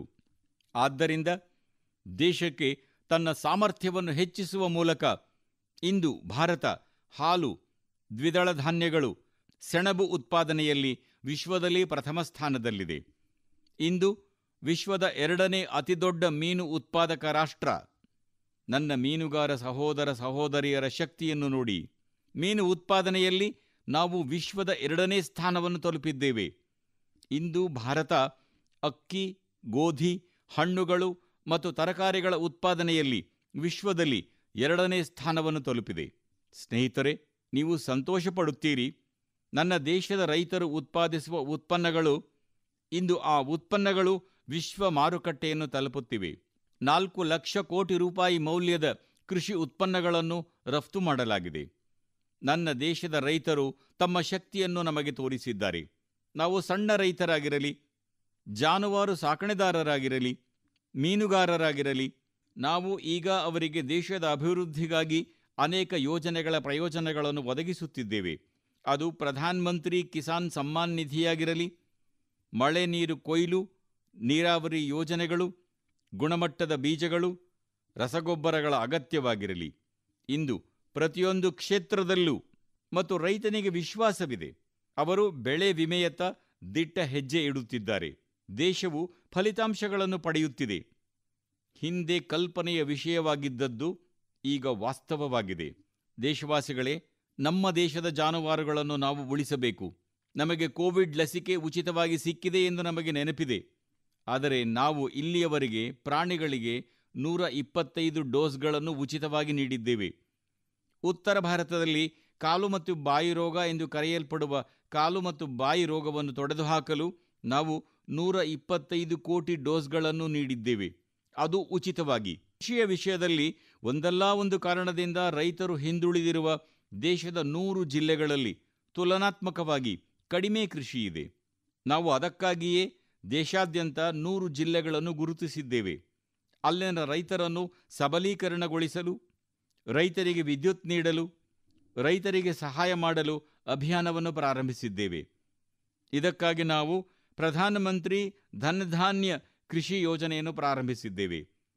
ಪ್ರಧಾನಮಂತ್ರಿ ಧನಧಾನ್ಯ ಕೃಷಿ ಯೋಜನೆ ದೇಶದ 100 ಜಿಲ್ಲೆಗಳಿಗೆ ಸ್ವಲ್ಪ ಸಹಾಯವನ್ನು ನೀಡಿದರೆ ಅಲ್ಲಿನ ರೈತರು ಭಾರತದ ಇತರ ರೈತರೊಂದಿಗೆ ಸ್ಪರ್ಧಿಸಲು ಸಾಧ್ಯವಾಗುತ್ತದೆ. ನನ್ನ ಪ್ರೀತಿಯ ದೇಶವಾಸಿಗಳೇ, ಭಾರತದ ರೈತರು, ಭಾರತದ ಜಾನುವಾರು ಸಾಕಣೆದಾರರು, ಭಾರತದ ಮೀನುಗಾರರು ಇವು ನಮ್ಮ ದೊಡ್ಡ ಆದ್ಯತೆಗಳು. ಭಾರತದ ರೈತರು, ಮೀನುಗಾರರು ಮತ್ತು ಭಾರತದ ಜಾನುವಾರು ಸಾಕಣೆದಾರರಿಗೆ ಸಂಬಂಧಿಸಿದ ಯಾವುದೇ ಹಾನಿಕಾರಕ ನೀತಿಯ ಮುಂದೆ ಮೋದಿ ಗೋಡೆಯಂತೆ ನಿಂತಿದ್ದಾರೆ. ಭಾರತ ತನ್ನ ರೈತರು, ಅದರ ಜಾನುವಾರು ಸಾಕಣೆದಾರರು ಮತ್ತು ಮೀನುಗಾರರ ಬಗ್ಗೆ ಯಾವುದೇ ರಾಜಿ ಮಾಡಿಕೊಳ್ಳುವುದಿಲ್ಲ. ಪ್ರಿಯ ದೇಶವಾಸಿಗಳೇ, ನಾನು ಪುಸ್ತಕಗಳಲ್ಲಿ ಬಡತನದ ಬಗ್ಗೆ ಓದಬೇಕಾಗಿಲ್ಲ. ನನಗೆ ತಿಳಿದಿದೆ. ನಾನು ಸರ್ಕಾರದಲ್ಲೂ ಇದ್ದೇನೆ ಮತ್ತು ಆದ್ದರಿಂದ ಸರ್ಕಾರವು ಕಡತಗಳಲ್ಲಿ ಇರಬಾರದು ಎಂಬುದು ನನ್ನ ಪ್ರಯತ್ನವಾಗಿದೆ. ಸರ್ಕಾರವು ದೇಶದ ನಾಗರಿಕರ ಜೀವನದಲ್ಲಿರಬೇಕು. ಅದು ದಲಿತರಾಗಿರಲಿ, ದಮನಿತರಾಗಿರಲಿ, ಶೋಷಿತರಾಗಿರಲಿ, ವಂಚಿತರಾಗಿರಲಿ, ಸರ್ಕಾರಗಳು ಅವರಿಗೆ ಸಕಾರಾತ್ಮಕವಾಗಿ ಕಾರ್ಯಪ್ರವೃತ್ತರಾಗಿರಬೇಕು. ಸರ್ಕಾರಗಳು ಜನಪರವಾಗಿರಬೇಕು. ನಾವು ಆ ದಿಕ್ಕಿನಲ್ಲಿ ನಿರಂತರವಾಗಿ ಪ್ರಯತ್ನಗಳನ್ನು ಮಾಡುತ್ತಿದ್ದೇವೆ. ಸಮಾಜದ ಪ್ರತಿಯೊಬ್ಬ ನಿರ್ಗತಿಕ ವ್ಯಕ್ತಿಗೂ ಸರ್ಕಾರಿ ಯೋಜನೆಗಳು ಮೊದಲೇ ಬರುತ್ತಿದ್ದವು ಎಂದು ಕೆಲವರು ಭಾವಿಸುತ್ತಾರೆ. ಇಲ್ಲ, ನಾವು ಸರ್ಕಾರದ ಯೋಜನೆಗಳನ್ನು ಭೂಮಿಯ ಮೇಲೆ ಇಳಿಸುತ್ತಿದ್ದೇವೆ. ನಾವು ಶುದ್ಧತೆಗೆ ಮಹತ್ವ ನೀಡುತ್ತೇವೆ. ಸಾಮಾಜಿಕ ನ್ಯಾಯದ ಒಳ್ಳೆಯ ಶಿಕ್ಷಣ ಇದೆ ಎಂದರೆ ಅದು ಶುದ್ಧತೆಯಿಂದ ಕೂಡಿದುದಾಗಿದೆ. ಅದರಲ್ಲಿ ಯಾವುದೇ ಲಾಭಾರ್ಥಿ ತಪ್ಪಿಯೂ ಉಳಿಯಬಾರದು. ಲಾಭಾರ್ಥಿಗಳ ಮನೆಯವರೆಗೂ ಸರ್ಕಾರ ಹೋಗಬೇಕು. ಅವರಿಗೆ ತಮ್ಮ ಹಕ್ಕಿನ ವಸ್ತುಗಳು ಸಿಗಬೇಕು. ಅದಕ್ಕಾಗಿ ನಾವು ಕೆಲಸ ಮಾಡುತ್ತಿದ್ದೇವೆ. ಜನ್ಧನ್ ಖಾತೆಗಳನ್ನು ತೆರೆದಾಗ ಅದು ಕೇವಲ ಬ್ಯಾಂಕ್ ಖಾತೆಯಾಗಿರಲಿಲ್ಲ. ಬ್ಯಾಂಕಿನ ಬಾಗಿಲುಗಳು ತನಗೂ ತೆರೆದಿವೆ ಎಂಬ ಸ್ವಾಭಿಮಾನವನ್ನು ಅದು ನೀಡಿತು. ನಾನು ಬ್ಯಾಂಕಿನ ಬಾಗಿಲಿಗೆ ಹೋಗಿ ಮೇಜಿನ ಮೇಲೆ ಕೈಯಿಟ್ಟು ಮಾತನಾಡಬಹುದು. ನಾವು ಈ ಆತ್ಮವಿಶ್ವಾಸವನ್ನು ತುಂಬಿದ್ದೇವೆ. ಆಯುಷ್ಮಾನ್ ಭಾರತ್ ಅವರನ್ನು ಅನಾರೋಗ್ಯದಿಂದ ಮುಕ್ತಗೊಳಿಸಲು ಮತ್ತು ಉತ್ತಮ ಆರೋಗ್ಯಕ್ಕಾಗಿ ಸಹಾಯ ಮಾಡಲು ಕೆಲಸ ಮಾಡಿದೆ. ನಾವು ಹಿರಿಯ ನಾಗರಿಕರಿಗೆ 5 ಲಕ್ಷಕ್ಕಿಂತ ಹೆಚ್ಚು ಸಹಾಯ ಮಾಡಿದಾಗ ಮತ್ತು ಅವರ ಆರೋಗ್ಯದ ಬಗ್ಗೆ ಚಿಂತಿಸಿದಾಗ. ಇಂದು 4 ಕೋಟಿ ಬಡವರಿಗೆ ಮನೆಗಳನ್ನು ಒದಗಿಸುವ ಪ್ರಧಾನಮಂತ್ರಿ ಆವಾಸ್ ಯೋಜನೆ ಎಂದರೆ ಜೀವನದ ಹೊಸ ಕನಸುಗಳು ಅಲ್ಲಿ ಕೈಗೆಟುಕುವುವು. ಅವು ಕೇವಲ 4 ಗೋಡೆಗಳಲ್ಲ ಸ್ನೇಹಿತರೆ. ಒಂದು ಕಾಲದಲ್ಲಿ ಬಡ್ಡಿಯ ಬಲೆಯಲ್ಲಿ ಸಿಲುಕಿದ್ದ ಬೀದಿ ವ್ಯಾಪಾರಿಗಳಿಗೆ ಪ್ರಧಾನಮಂತ್ರಿ ಸ್ವನಿಧಿ ಯೋಜನೆ. ಇಂದು ಬೀದಿ ಬದಿ ವ್ಯಾಪಾರಿ ಕೂಡ ಪ್ರಧಾನಮಂತ್ರಿ ಸ್ವನಿಧಿಯನ್ನು ಪಡೆಯಬಹುದು ಮತ್ತು ಅವರು UPI ಮೂಲಕ ಹಣವನ್ನು ತೆಗೆದುಕೊಂಡು UPI ಮೂಲಕ ಹಣ ನೀಡುವುದನ್ನು ನೀವು ನೋಡಿದ್ದೀರಿ. ಇದು ದೊಡ್ಡ ಪ್ರಯೋಜನವಾಗಿದೆ. ಸರ್ಕಾರವು ಜನರ ಜೀವನದ ಕೊನೆಯ ವ್ಯಕ್ತಿಯ ಬಗ್ಗೆ ಕಾಳಜಿ ವಹಿಸಬೇಕು. ಅದಕ್ಕಾಗಿಯೇ ಈ ನೆಲಕ್ಕೆ ಸಂಬಂಧಿಸಿದ ಯೋಜನೆಗಳನ್ನು ರೂಪಿಸಲಾಗುತ್ತದೆ ಮತ್ತು ನೆಲಕ್ಕೆ ಸಂಬಂಧಿಸಿದ ಯೋಜನೆಗಳು ನೆಲಕ್ಕೆ ತಲುಪುತ್ತವೆ ಮತ್ತು ಯೋಜನೆಗಳು ನೆಲಕ್ಕೆ ತಲುಪುತ್ತವೆ ಮತ್ತು ನೆಲಕ್ಕೆ ಸಂಬಂಧಿಸಿದ ಯೋಜನೆಗಳು ಜೀವನದಲ್ಲಿ ಬದಲಾವಣೆಯನ್ನು ತರಲು ಪ್ರಬಲ ಮಾಧ್ಯಮವಾಗುತ್ತವೆ. ಬಡವರು, ದಮನಿತರು, ಬುಡಕಟ್ಟು ಜನಾಂಗದವರು, ವಂಚಿತರು, ಅಂಗವಿಕಲರು, ನಮ್ಮ ವಿಧವೆ ತಾಯಂದಿರು ಮತ್ತು ಸಹೋದರಿಯರು ತಮ್ಮ ಹಕ್ಕುಗಳಿಗಾಗಿ ಮನೆ ಬಾಗಿಲಿಗೆ ಅಲೆದಾಡುತ್ತಿದ್ದ ಕಾಲವಿತ್ತು. ಆಗ ಇಡೀ ಜೀವನವನ್ನು ಸರ್ಕಾರಿ ಕಚೇರಿಗಳಿಗೆ ಭೇಟಿ ನೀಡುವುದರಲ್ಲಿ ಕಳೆಯಲಾಗುತ್ತಿತ್ತು. ಇಂದು ಸರ್ಕಾರ ನಿಮ್ಮ ಮನೆ ಬಾಗಿಲಿಗೆ ಬರುತ್ತದೆ. ಇದು ಸ್ಯಾಚುರೇಷನ್ ವಿಧಾನದೊಂದಿಗೆ ಬರುತ್ತದೆ. ಕೋಟ್ಯಂತರ ಫಲಾನುಭವಿಗಳು ಸರ್ಕಾರಿ ಯೋಜನೆಗಳ ಪ್ರಯೋಜನಗಳನ್ನು ಪಡೆಯುತ್ತಿದ್ದಾರೆ. ನೇರ ಪ್ರಯೋಜನ ವರ್ಗಾವಣೆ, ಡೈರೆಕ್ಟ್ ಬೆನಿಫಿಟ್ ಟ್ರಾನ್ಸ್ಫರ್ ಬಹಳ ಕ್ರಾಂತಿಕಾರಿ ಕೆಲಸವಾಗಿದೆ. ಸ್ನೇಹಿತರೆ, ದೇಶವು ಗರೀಬಿ ಹಟಾವೋ ಘೋಷಣೆಗಳನ್ನು ಹಲವು ಬಾರಿ ಕೇಳಿದೆ. ಅದನ್ನು ಕೆಂಪುಕೋಟೆಯಿಂದಲೂ ಕೇಳಲಾಗಿದೆ ಮತ್ತು ದೇಶವು ಇದನ್ನು ಕೇಳಿ ಬೇಸತ್ತಿತ್ತು ಮತ್ತು ಬಡತನವನ್ನು ನಿರ್ಮೂಲನೆ ಮಾಡಲು ಸಾಧ್ಯವಿಲ್ಲ ಎಂದು ಒಪ್ಪಿಕೊಂಡಿತ್ತು. ಆದರೆ ನಾವು ಯೋಜನೆಗಳನ್ನು ಬಡವರ ಮನೆಗಳಿಗೆ ಕೊಂಡೊಯ್ದಾಗ ನಾವು ಬಡವರ ಮನಸ್ಸಿನಲ್ಲಿ ವಿಶ್ವಾಸವನ್ನು ಸೃಷ್ಟಿಸುತ್ತೇವೆ. ಈಗ ನನ್ನ ದೇಶದ 25 ಕೋಟಿ ಬಡವರು ಬಡತನವನ್ನು ಸೋಲಿಸುತ್ತಿದ್ದಾರೆ ಮತ್ತು ಅದರಿಂದ ಹೊರಬಂದು ಹೊಸ ಇತಿಹಾಸವನ್ನು ಸೃಷ್ಟಿಸುತ್ತಿದ್ದಾರೆ. ಇಂದು 10 ಕೋಟಿ ಬಡವರು ಮತ್ತು 10 ವರ್ಷಗಳಲ್ಲಿ 25 ಕೋಟಿಗೂ ಹೆಚ್ಚು ಬಡವರು ಬಡತನವನ್ನು ಸೋಲಿಸಿ ಅದರಿಂದ ಹೊರಬಂದಿದ್ದಾರೆ ಮತ್ತು ಹೊಸ ಮಧ್ಯಮ ವರ್ಗವನ್ನು ಸೃಷ್ಟಿಸಲಾಗಿದೆ. ನನ್ನ ಸ್ನೇಹಿತರೆ, ಈ ಹೊಸ ಮಧ್ಯಮ ವರ್ಗ ಮತ್ತು ಮಧ್ಯಮ ವರ್ಗವು ಒಂದು ಜುಗಲ್ಬಂದಿಯಾಗಿದ್ದು, ಇದರಲ್ಲಿ ಆಕಾಂಕ್ಷೆ ಮತ್ತು ಪ್ರಯತ್ನವಿದೆ. ದೇಶವನ್ನು ಮುನ್ನಡೆಸಲು ಇದು ಒಂದು ದೊಡ್ಡ ಶಕ್ತಿಯಾಗಲಿದೆ. ನನ್ನ ಪ್ರೀತಿಯ ದೇಶವಾಸಿಗಳೇ, ಮುಂದಿನ ದಿನಗಳಲ್ಲಿ ಮಹಾನ್ ಸಾಮಾಜಿಕ ಸುಧಾರಕ ಮಹಾತ್ಮ ಜ್ಯೋತಿಬಾ ಫುಲೆಯವರ 200ನೇ ಜನ್ಮ ದಿನಾಚರಣೆ ಬರಲಿದೆ. ನಾವು ಆ ಜನ್ಮ ದಿನಾಚರಣೆಯ ಆಚರಣೆಯನ್ನು ಪ್ರಾರಂಭಿಸಲಿದ್ದೇವೆ ಮತ್ತು ಮಹಾತ್ಮ ಜ್ಯೋತಿಬಾ ಫುಲೆಯವರ ತತ್ವಗಳು, ಅವರು ನೀಡಿದ ಮಂತ್ರಗಳು ಹಿಂದುಳಿದವರಿಗೆ ಆದ್ಯತೆ ನೀಡುವಲ್ಲಿ ನಮಗೆ ಸ್ಫೂರ್ತಿಯಾಗಿದೆ. ಹಿಂದುಳಿದವರಿಗೆ ಆದ್ಯತೆ ನೀಡುವ ಮೂಲಕ ನಾವು ಬದಲಾವಣೆಯ ಎತ್ತರವನ್ನು ಸಾಧಿಸಲು ಬಯಸುತ್ತೇವೆ. ಇದಕ್ಕಾಗಿ ನಾವು ಶ್ರಮಿಸಲು ಬಯಸುತ್ತೇವೆ. ಪಾರದರ್ಶಕ ನೀತಿಗಳ ಮೂಲಕ ಹಿಂದುಳಿದವರಿಗೆ ಆದ್ಯತೆ ನೀಡಲು ಮತ್ತು ಹಿಂದುಳಿದವರ ಜೀವನದಲ್ಲಿ ಅದನ್ನು ತರಲು ನಾವು ಬಯಸುತ್ತೇವೆ. ಸ್ನೇಹಿತರೆ, ಬೀದಿ ವ್ಯಾಪಾರಿಗಳಿಗೆ ಸ್ವನಿಧಿ ಯೋಜನೆ ಇರಬೇಕು. ಇಲ್ಲಿ ಇಂದಿನಿಂದ ಕೆಲಸ ಮಾಡುತ್ತಿರುವ ಕೌಶಲ್ಯ ಹೊಂದಿರುವವರಿಗಾಗಿ ವಿಶ್ವಕರ್ಮ ಯೋಜನೆ ಮತ್ತು ಬುಡಕಟ್ಟು ಜನಾಂಗದವರಲ್ಲಿಯೂ ಸಹ ಹಿಂದುಳಿದವರಿಗಾಗಿ ಪ್ರಧಾನಮಂತ್ರಿ ಜನ್ ಧನ್ ಯೋಜನೆಯ ಬಗ್ಗೆ ಮಾತನಾಡಬೇಕು.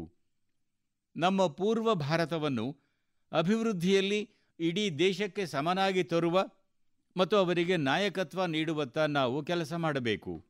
ಸಮಾಜದ ಹಿಂದುಳಿದಿರುವಿಕೆಯ ಬಗ್ಗೆ ಚಿಂತಿಸುವುದರಲ್ಲಿ ನಾವು ನಿಲ್ಲುವುದಿಲ್ಲ. ಹಿಂದುಳಿದ ಪ್ರದೇಶಗಳಿಗೆ ನಾವು ಆದ್ಯತೆ ನೀಡಲು ಬಯಸುತ್ತೇವೆ. ಹಿಂದುಳಿದಿರುವ ಜಿಲ್ಲೆಗಳಿಗೆ ನಾವು ಆದ್ಯತೆ ನೀಡಲು ಬಯಸುತ್ತೇವೆ. ಹಿಂದುಳಿದಿರುವ ಬ್ಲಾಕ್ಗಳಿಗೆ ನಾವು ಆದ್ಯತೆ ನೀಡಲು ಬಯಸುತ್ತೇವೆ. 100 ಮಹತ್ವಾಕಾಂಕ್ಷೆಯ ಜಿಲ್ಲೆಗಳು, 500 ಮಹತ್ವಾಕಾಂಕ್ಷೆಯ ಬ್ಲಾಕ್ಗಳ ಒಂದೇ ಧ್ಯೇಯದಲ್ಲಿ ನಾವು ಕೆಲಸ ಮಾಡಿದ್ದೇವೆ. ಪೂರ್ವ ಭಾರತದ ಅಭಿವೃದ್ಧಿಗಾಗಿ ಸಾವಿರಾರು ಕೋಟಿ ರೂಪಾಯಿಗಳ ಮೂಲಸೌಕರ್ಯ ಯೋಜನೆಗಳಿಗೆ ನಾವು ಒತ್ತು ನೀಡಿದ್ದೇವೆ. ಪೂರ್ವ ಭಾರತದ ಜೀವನವನ್ನು ಬದಲಾಯಿಸಲು ಮತ್ತು ದೇಶದ ಅಭಿವೃದ್ಧಿ ಪ್ರಯಾಣದಲ್ಲಿ ಅದನ್ನು ಪಾಲುದಾರರನ್ನಾಗಿ ಮಾಡಲು ನಾವು ಪ್ರಯತ್ನಿಸಿದ್ದೇವೆ. ನನ್ನ ಪ್ರೀತಿಯ ದೇಶವಾಸಿಗಳೇ, ಜೀವನ ಮತ್ತು ಪ್ರದೇಶದಲ್ಲಿ ಅಭಿವೃದ್ಧಿ ಇರಬೇಕು. ಕ್ರೀಡೆಗಳು ಅಭಿವೃದ್ಧಿಗೆ ಮಹತ್ವದ್ದಾಗಿವೆ ಮತ್ತು ನಾನು ಸಂತೋಷವಾಗಿದ್ದೇನೆ. ಮಕ್ಕಳು ಕ್ರೀಡೆಯಲ್ಲಿ ಸಮಯ ಕಳೆದರೆ ಪೋಷಕರು ಅದನ್ನು ಹೆಚ್ಚು ಇಷ್ಟಪಡದ ಸಮಯವಿತ್ತು. ಇಂದು ಪರಿಸ್ಥಿತಿ ಸಂಪೂರ್ಣವಾಗಿ ಬದಲಾಗಿದೆ.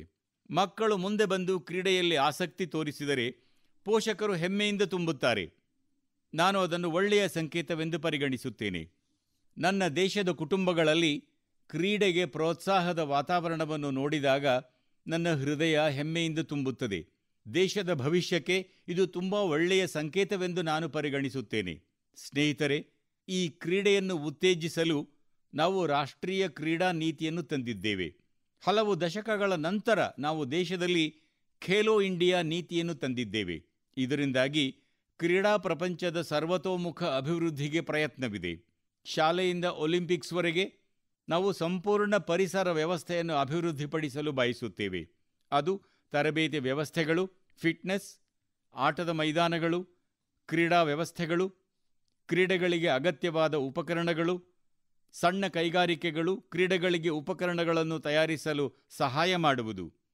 ಅಂದರೆ ನಾವು ಸಂಪೂರ್ಣ ಪರಿಸರ ವ್ಯವಸ್ಥೆಯನ್ನು ದೂರದ ಪ್ರದೇಶದ ಮಕ್ಕಳಿಗೆ ಕೊಂಡೊಯ್ಯಲು ಬಯಸುತ್ತೇವೆ. ಆದರೆ ಸ್ನೇಹಿತರೆ, ನಾನು ಫಿಟ್ನೆಸ್ ಬಗ್ಗೆ ಮಾತನಾಡುವಾಗ, ನಾನು ಕ್ರೀಡೆಗಳ ಬಗ್ಗೆ ಮಾತನಾಡುವಾಗ, ನಾನು ನಿಮ್ಮ ಮುಂದೆ ಒಂದು ಕಳವಳವನ್ನು ಇಡಲು ಬಯಸುತ್ತೇನೆ. ನಮ್ಮ ದೇಶದ ಪ್ರತಿಯೊಂದು ಕುಟುಂಬವೂ ಕಾಳಜಿ ವಹಿಸಬೇಕು. ಬೊಜ್ಜು ನಮ್ಮ ದೇಶಕ್ಕೆ ದೊಡ್ಡ ಬಿಕ್ಕಟ್ಟಾಗುತ್ತಿದೆ. ಮುಂಬರುವ ವರ್ಷಗಳಲ್ಲಿ ಜನರು, ಪಂಡಿತರು, ತಜ್ಞರು ಹೇಳುವಂತೆ 3ರಲ್ಲಿ 1 ಬೊಜ್ಜಿಗೆ ಬಲಿಯಾಗುತ್ತಾರೆ. ನಾವು ಬೊಜ್ಜುತನವನ್ನು ತಪ್ಪಿಸಬೇಕು. ಆದ್ದರಿಂದ ನಾನು ಉಳಿದೆಲ್ಲವನ್ನೂ ಮಾಡಬೇಕಾಗುತ್ತದೆ. ಆದರೆ ನಾನು ಒಂದು ಸಣ್ಣ ಸಲಹೆಯನ್ನು ನೀಡಿದ್ದೆ. ಮನೆಗೆ ಅಡುಗೆ ಎಣ್ಣೆ ಬಂದಾಗ 10% ಕಡಿಮೆನೇ ಬರಬೇಕು ಮತ್ತು 10% ಕಡಿಮೆನೇ ಬಳಸಬೇಕು ಎಂದು ಕುಟುಂಬ ನಿರ್ಧರಿಸಬೇಕು ಮತ್ತು ಬೊಜ್ಜಿನ ವಿರುದ್ಧದ ಯುದ್ಧವನ್ನು ಗೆಲ್ಲಲು ನಾವು ಕೊಡುಗೆ ನೀಡಬೇಕು. ನನ್ನ ಪ್ರೀತಿಯ ದೇಶವಾಸಿಗಳೇ, ನಮ್ಮ ದೇಶವು ಅದೃಷ್ಟಶಾಲಿಯಾಗಿದೆ. ನಾವು ಸಾವಿರಾರು ವರ್ಷಗಳ ಪರಂಪರೆಯನ್ನು ಹೊಂದಿರುವವರು ಮತ್ತು ನಮಗೆ ನಿರಂತರ ಶಕ್ತಿ, ಸ್ಫೂರ್ತಿ, ತ್ಯಾಗ ಮತ್ತು ತಪಸ್ಸಿನ ಮಾರ್ಗ ಸಿಗುತ್ತದೆ.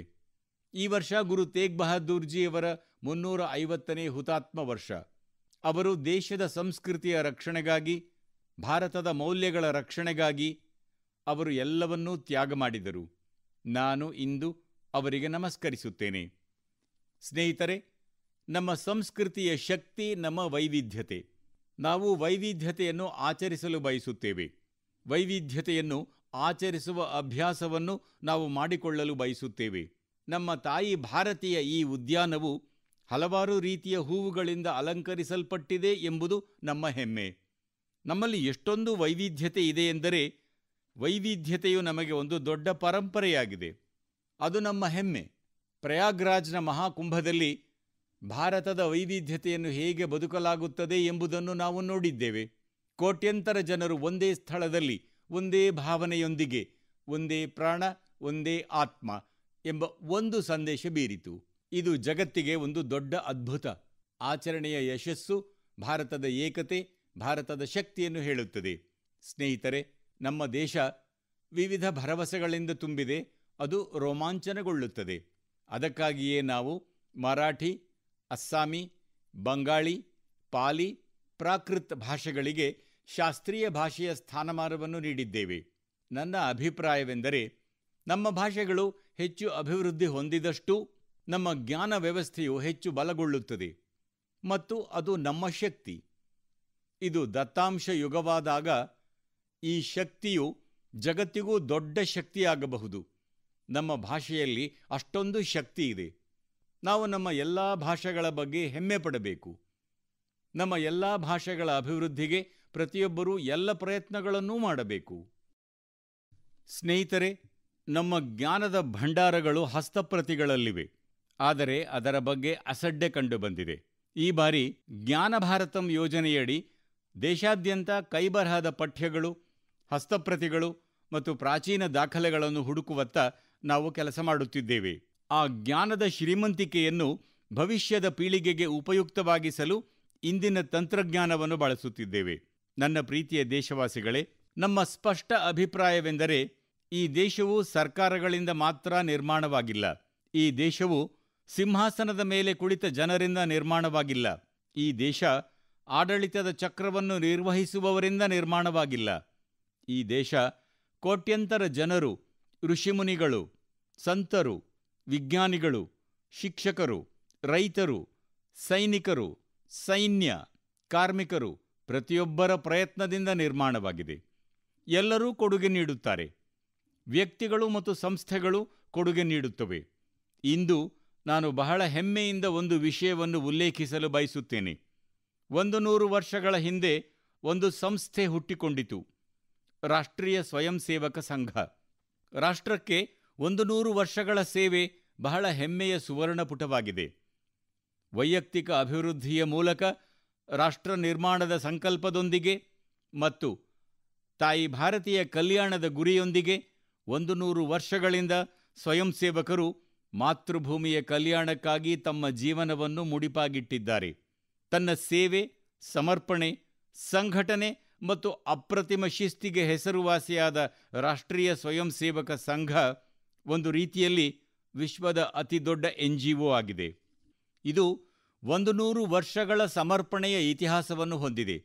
ಇಂದು ಕೆಂಪುಕೋಟೆಯಿಂದ ಈ 100 ವರ್ಷಗಳ ರಾಷ್ಟ್ರೀಯ ಸೇವೆಯ ಪಯಣಕ್ಕೆ ಕೊಡುಗೆ ನೀಡಿದ ಎಲ್ಲ ಸ್ವಯಂ ಸೇವಕರನ್ನು ನಾನು ಗೌರವದಿಂದ ಸ್ಮರಿಸುತ್ತೇನೆ ಮತ್ತು ರಾಷ್ಟ್ರೀಯ ಸ್ವಯಂ ಸೇವಕ ಸಂಘದ 100 ವರ್ಷಗಳ ಭವ್ಯ ಸಮರ್ಪಿತ ಪಯಣದ ಬಗ್ಗೆ ದೇಶ ಹೆಮ್ಮೆಪಡುತ್ತದೆ ಮತ್ತು ಅದು ನಮಗೆ ಸ್ಫೂರ್ತಿ ನೀಡುತ್ತಲೇ ಇರುತ್ತದೆ.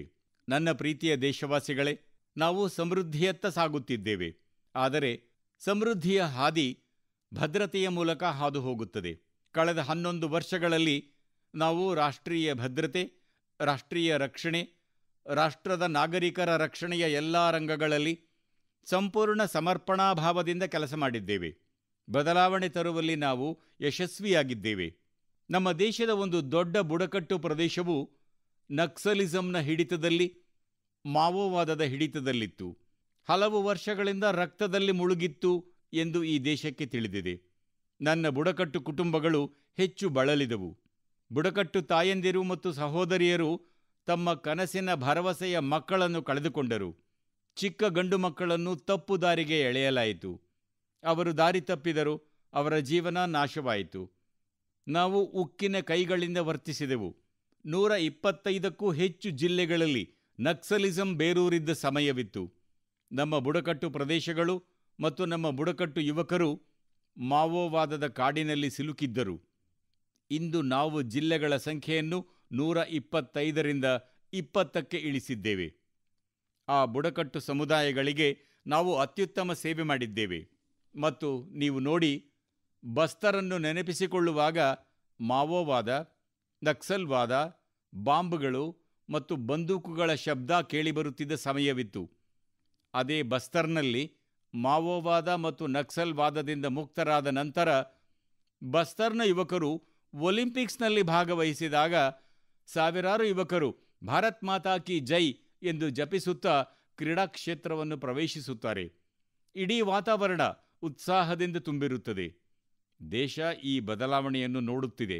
ಒಂದು ಕಾಲದಲ್ಲಿ ರೆಡ್ ಕಾರಿಡಾರ್ ಎಂದು ಕರೆಯಲ್ಪಡುತ್ತಿದ್ದ ಪ್ರದೇಶಗಳು ಈಗ ಅಭಿವೃದ್ಧಿಯ ಹಸಿರು ಕಾರಿಡಾರ್ ಆಗುತ್ತಿವೆ. ಸ್ನೇಹಿತರೆ, ಇದು ನಮಗೆ ಹೆಮ್ಮೆಯ ವಿಷಯ. ಭಾರತದ ನಕ್ಷೆಯಲ್ಲಿ ರಕ್ತಸಿಕ್ತವಾಗಿದ್ದ ಪ್ರದೇಶಗಳು, ಅದಕ್ಕೆ ಕೆಂಪು ಬಣ್ಣ ಬಳಿಯಲಾಗಿತ್ತು. ನಾವು ಅಲ್ಲಿ ಸಂವಿಧಾನ, ಕಾನೂನು ಮತ್ತು ಅಭಿವೃದ್ಧಿಯ ತ್ರಿವರ್ಣ ಧ್ವಜವನ್ನು ಹಾರಿಸಿದ್ದೇವೆ. ನನ್ನ ಪ್ರೀತಿಯ ದೇಶವಾಸಿಗಳೇ, ಇದು ಭಗವಾನ್ ಬಿರ್ಸಾ ಮುಂಡಾ ಅವರ 150ನೇ ಜನ್ಮ ದಿನಾಚರಣೆಯ ಸಂದರ್ಭ. ಈ ಬುಡಕಟ್ಟು ಪ್ರದೇಶಗಳನ್ನು ನಕ್ಸಲ್ ಮುಕ್ತಗೊಳಿಸುವ ಮೂಲಕ ನನ್ನ ಬುಡಕಟ್ಟು ಕುಟುಂಬದ ಯುವಕರ ಜೀವಗಳನ್ನು ಉಳಿಸುವ ಮೂಲಕ ನಾವು ಭಗವಾನ್ ಬಿರ್ಸಾ ಮುಂಡಾ ಅವರಿಗೆ ನಿಜವಾದ ಗೌರವ ಸಲ್ಲಿಸಿದ್ದೇವೆ.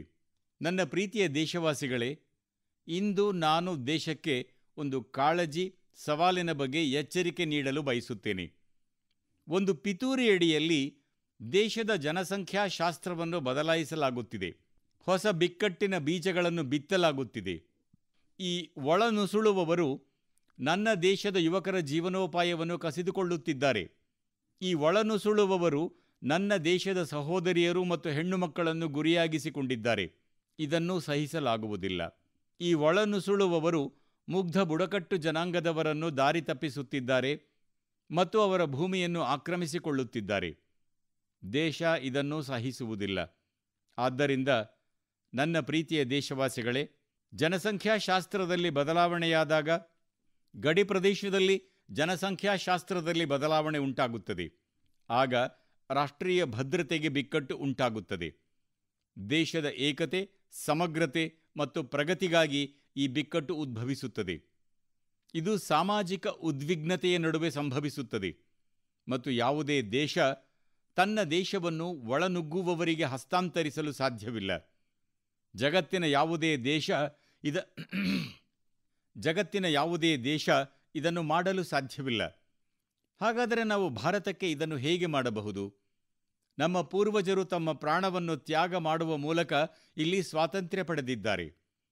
ಅವರು ನಮಗೆ ಸ್ವತಂತ್ರ ಭಾರತವನ್ನು ನೀಡಿದ್ದಾರೆ. ನಮ್ಮ ದೇಶದಲ್ಲಿ ಅಂತಹ ಕೃತ್ಯಗಳನ್ನು ನಾವು ಸ್ವೀಕರಿಸದಿರುವುದು ಆ ಮಹಾನ್ ಪುರುಷರಿಗೆ ನಮ್ಮ ಕರ್ತವ್ಯ. ಇದು ಅವರ ನಿಜವಾದ ಗೌರವವಾಗಿರುತ್ತದೆ. ಅದಕ್ಕಾಗಿಯೇ ನಾನು ಇಂದು ಕೆಂಪುಕೋಟೆಯಿಂದ ಹೇಳಲು ಬಯಸುತ್ತೇನೆ, ನಾವು ಉನ್ನತ ಶಕ್ತಿಯ ಜನಸಂಖ್ಯಾಶಾಸ್ತ್ರದ ಮಿಷನ್ ಅನ್ನು ಪ್ರಾರಂಭಿಸಲು ನಿರ್ಧರಿಸಿದ್ದೇವೆ. ಈ ಮಿಷನ್ ಮೂಲಕ ಭಾರತದ ಮೇಲೆ ಗೋಚರಿಸುತ್ತಿರುವ ಗಂಭೀರ ಬಿಕ್ಕಟ್ಟನ್ನು ಎದುರಿಸಲು ನಿಗದಿತ ಸಮಯದಲ್ಲಿ ಚೆನ್ನಾಗಿ ಯೋಚಿಸಿದ, ಶುದ್ಧ ಮತ್ತು ನಿರ್ದಿಷ್ಟ ರೀತಿಯಲ್ಲಿ ತನ್ನ ಕೆಲಸವನ್ನು ಮಾಡುತ್ತದೆ. ನಾವು ಆ ದಿಕ್ಕಿನಲ್ಲಿ ಮುನ್ನಡೆಯುತ್ತಿದ್ದೇವೆ. ನನ್ನ ಪ್ರೀತಿಯ ದೇಶವಾಸಿಗಳೇ, ನಾಳೆ ಜನ್ಮಾಷ್ಟಮಿಯ ಪವಿತ್ರ ಹಬ್ಬ. ಭಗವಾನ್ ಶ್ರೀಕೃಷ್ಣನ ಜನ್ಮ ದಿನಾಚರಣೆಯನ್ನು ದೇಶದಲ್ಲಿ ಆಚರಿಸಲಾಗುತ್ತದೆ.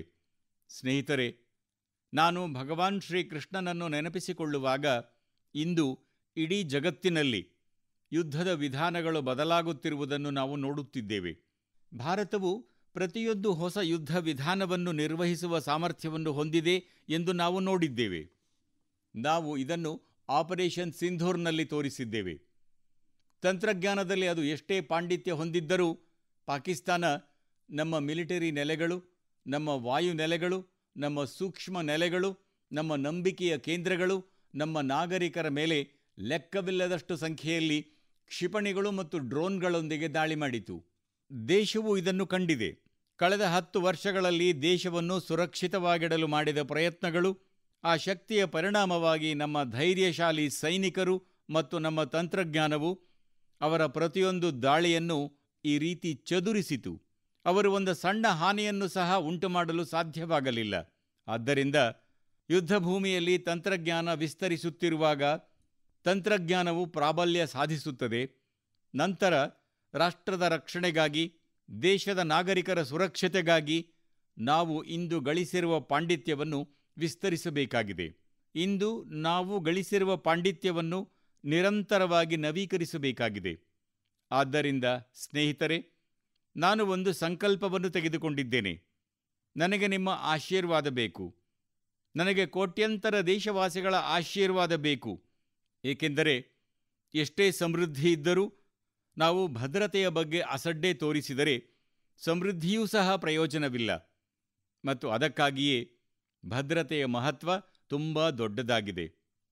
ಇಂದು ನಾನು ಕೆಂಪುಕೋಟೆಯಿಂದ ಹೇಳುತ್ತಿದ್ದೇನೆ, ಮುಂದಿನ 10 ವರ್ಷಗಳಲ್ಲಿ 2035ರ ಹೊತ್ತಿಗೆ ಆಸ್ಪತ್ರೆಗಳು, ರೈಲ್ವೆಗಳು, ಯಾವುದೇ ಧಾರ್ಮಿಕ ಕೇಂದ್ರಗಳಂತಹ ಕಾರ್ಯತಂತ್ರದ ಮತ್ತು ನಾಗರಿಕ ಪ್ರದೇಶಗಳನ್ನು ಒಳಗೊಂಡಂತೆ ದೇಶದ ಎಲ್ಲ ಪ್ರಮುಖ ಸ್ಥಳಗಳಿಗೆ ಹೊಸ ತಂತ್ರಜ್ಞಾನದ ವೇದಿಕೆಗಳ ಮೂಲಕ ಸಂಪೂರ್ಣ ಭದ್ರತಾ ರಕ್ಷಣೆ ನೀಡಲಾಗುವುದು. ಈ ಭದ್ರತಾ ರಕ್ಷಣೆ ವಿಸ್ತರಿಸುತ್ತಲೇ ಇರಬೇಕು. ದೇಶದ ಪ್ರತಿಯೊಬ್ಬ ನಾಗರಿಕನೂ ಸುರಕ್ಷಿತ ಭಾವನೆ ಹೊಂದಬೇಕು. ನಮ್ಮ ಮೇಲೆ ದಾಳಿ ಮಾಡಲು ಯಾವುದೇ ರೀತಿಯ ತಂತ್ರಜ್ಞಾನ ಬಂದರೂ ನಮ್ಮ ತಂತ್ರಜ್ಞಾನ ಅದಕ್ಕಿಂತ ಉತ್ತಮವಾಗಿದೆ ಎಂದು ಸಾಬೀತುಪಡಿಸಬೇಕು.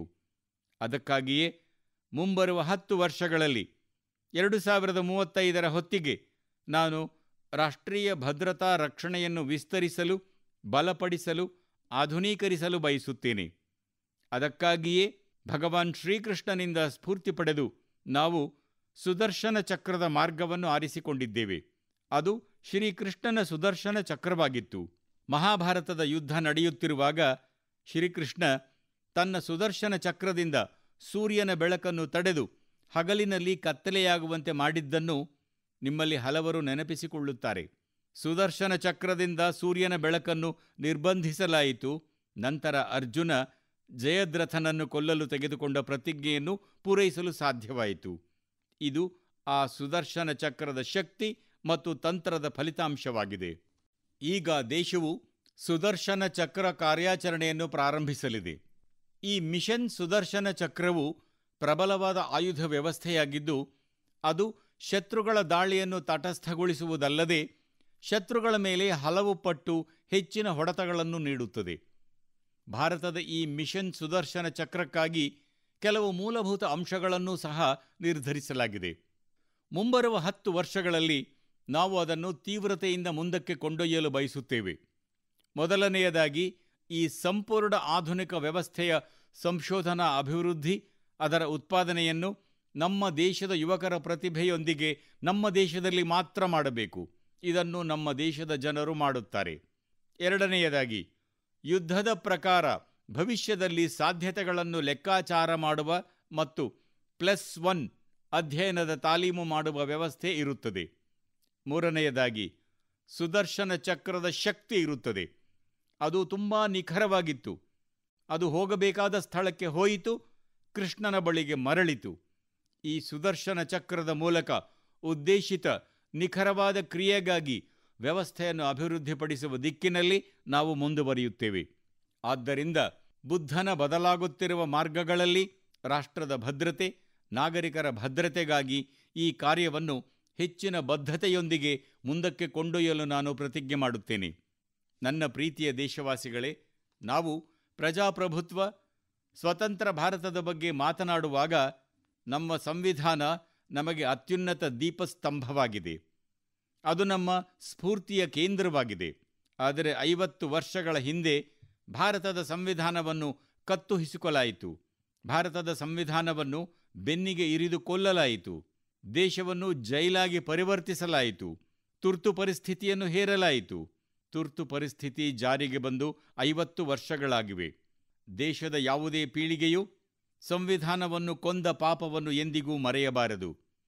ಸಂವಿಧಾನವನ್ನು ಕೊಂದ ಪಾಪಿಗಳನ್ನು ಮರೆಯಬಾರದು. ಮತ್ತು ನಾವು ಭಾರತದ ಸಂವಿಧಾನದ ಕಡೆಗೆ ನಮ್ಮ ಸಮರ್ಪಣೆಯನ್ನು ಬಲಪಡಿಸುವ ಮೂಲಕ ಮುಂದುವರಿಯಬೇಕು. ಅದು ನಮ್ಮ ಸ್ಫೂರ್ತಿ. ನನ್ನ ಪ್ರೀತಿಯ ದೇಶವಾಸಿಗಳೇ, ನಾನು ಈ ಕೆಂಪು ಕೋಟೆಯಿಂದ ಪಂಚಪ್ರಾಣದ ಬಗ್ಗೆ ಮಾತನಾಡಿದ್ದೆ. ಇಂದು ನಾನು ಖಂಡಿತವಾಗಿಯೂ ನನ್ನ ದೇಶವಾಸಿಗಳಿಗೆ ಮತ್ತೊಮ್ಮೆ ಕೆಂಪು ಕೋಟೆಯಿಂದ ನೆನಪಿಸಲು ಬಯಸುತ್ತೇನೆ. ಅಭಿವೃದ್ಧಿ ಹೊಂದಿದ ಭಾರತವನ್ನು ನಿರ್ಮಿಸಲು ನಾವು ನಿಲ್ಲುವುದಿಲ್ಲ, ನಮಸ್ಕರಿಸುವುದಿಲ್ಲ. ನಾವು ನಮ್ಮ ಪೂರ್ಣ ಪ್ರಯತ್ನವನ್ನು ಮುಂದುವರಿಸುತ್ತೇವೆ ಮತ್ತು 2047ರಲ್ಲಿ ನಮ್ಮ ಕಣ್ಣುಗಳ ಮುಂದೆ ಅಭಿವೃದ್ಧಿ ಹೊಂದಿದ ಭಾರತವನ್ನು ರಚಿಸುತ್ತೇವೆ. ನನ್ನ ಪ್ರೀತಿಯ ದೇಶವಾಸಿಗಳೇ, ನಮ್ಮ 2ನೇ ಪ್ರತಿಜ್ಞೆ, ನಮ್ಮ ಜೀವನದಲ್ಲಿ, ನಮ್ಮ ವ್ಯವಸ್ಥೆಗಳಲ್ಲಿ, ನಮ್ಮ ನಿಯಮಗಳು, ಕಾನೂನುಗಳು, ಸಂಪ್ರದಾಯಗಳಲ್ಲಿ ಗುಲಾಮಗಿರಿಯ ಒಂದು ಕಣವೂ ಉಳಿಯಲು ಬಿಡುವುದಿಲ್ಲ. ಎಲ್ಲ ರೀತಿಯ ಗುಲಾಮಗಿರಿಯಿಂದ ನಾವು ಸ್ವಾತಂತ್ರ್ಯ ಪಡೆಯುವವರೆಗೆ ನಾವು ವಿಶ್ರಾಂತಿ ಪಡೆಯುವುದಿಲ್ಲ.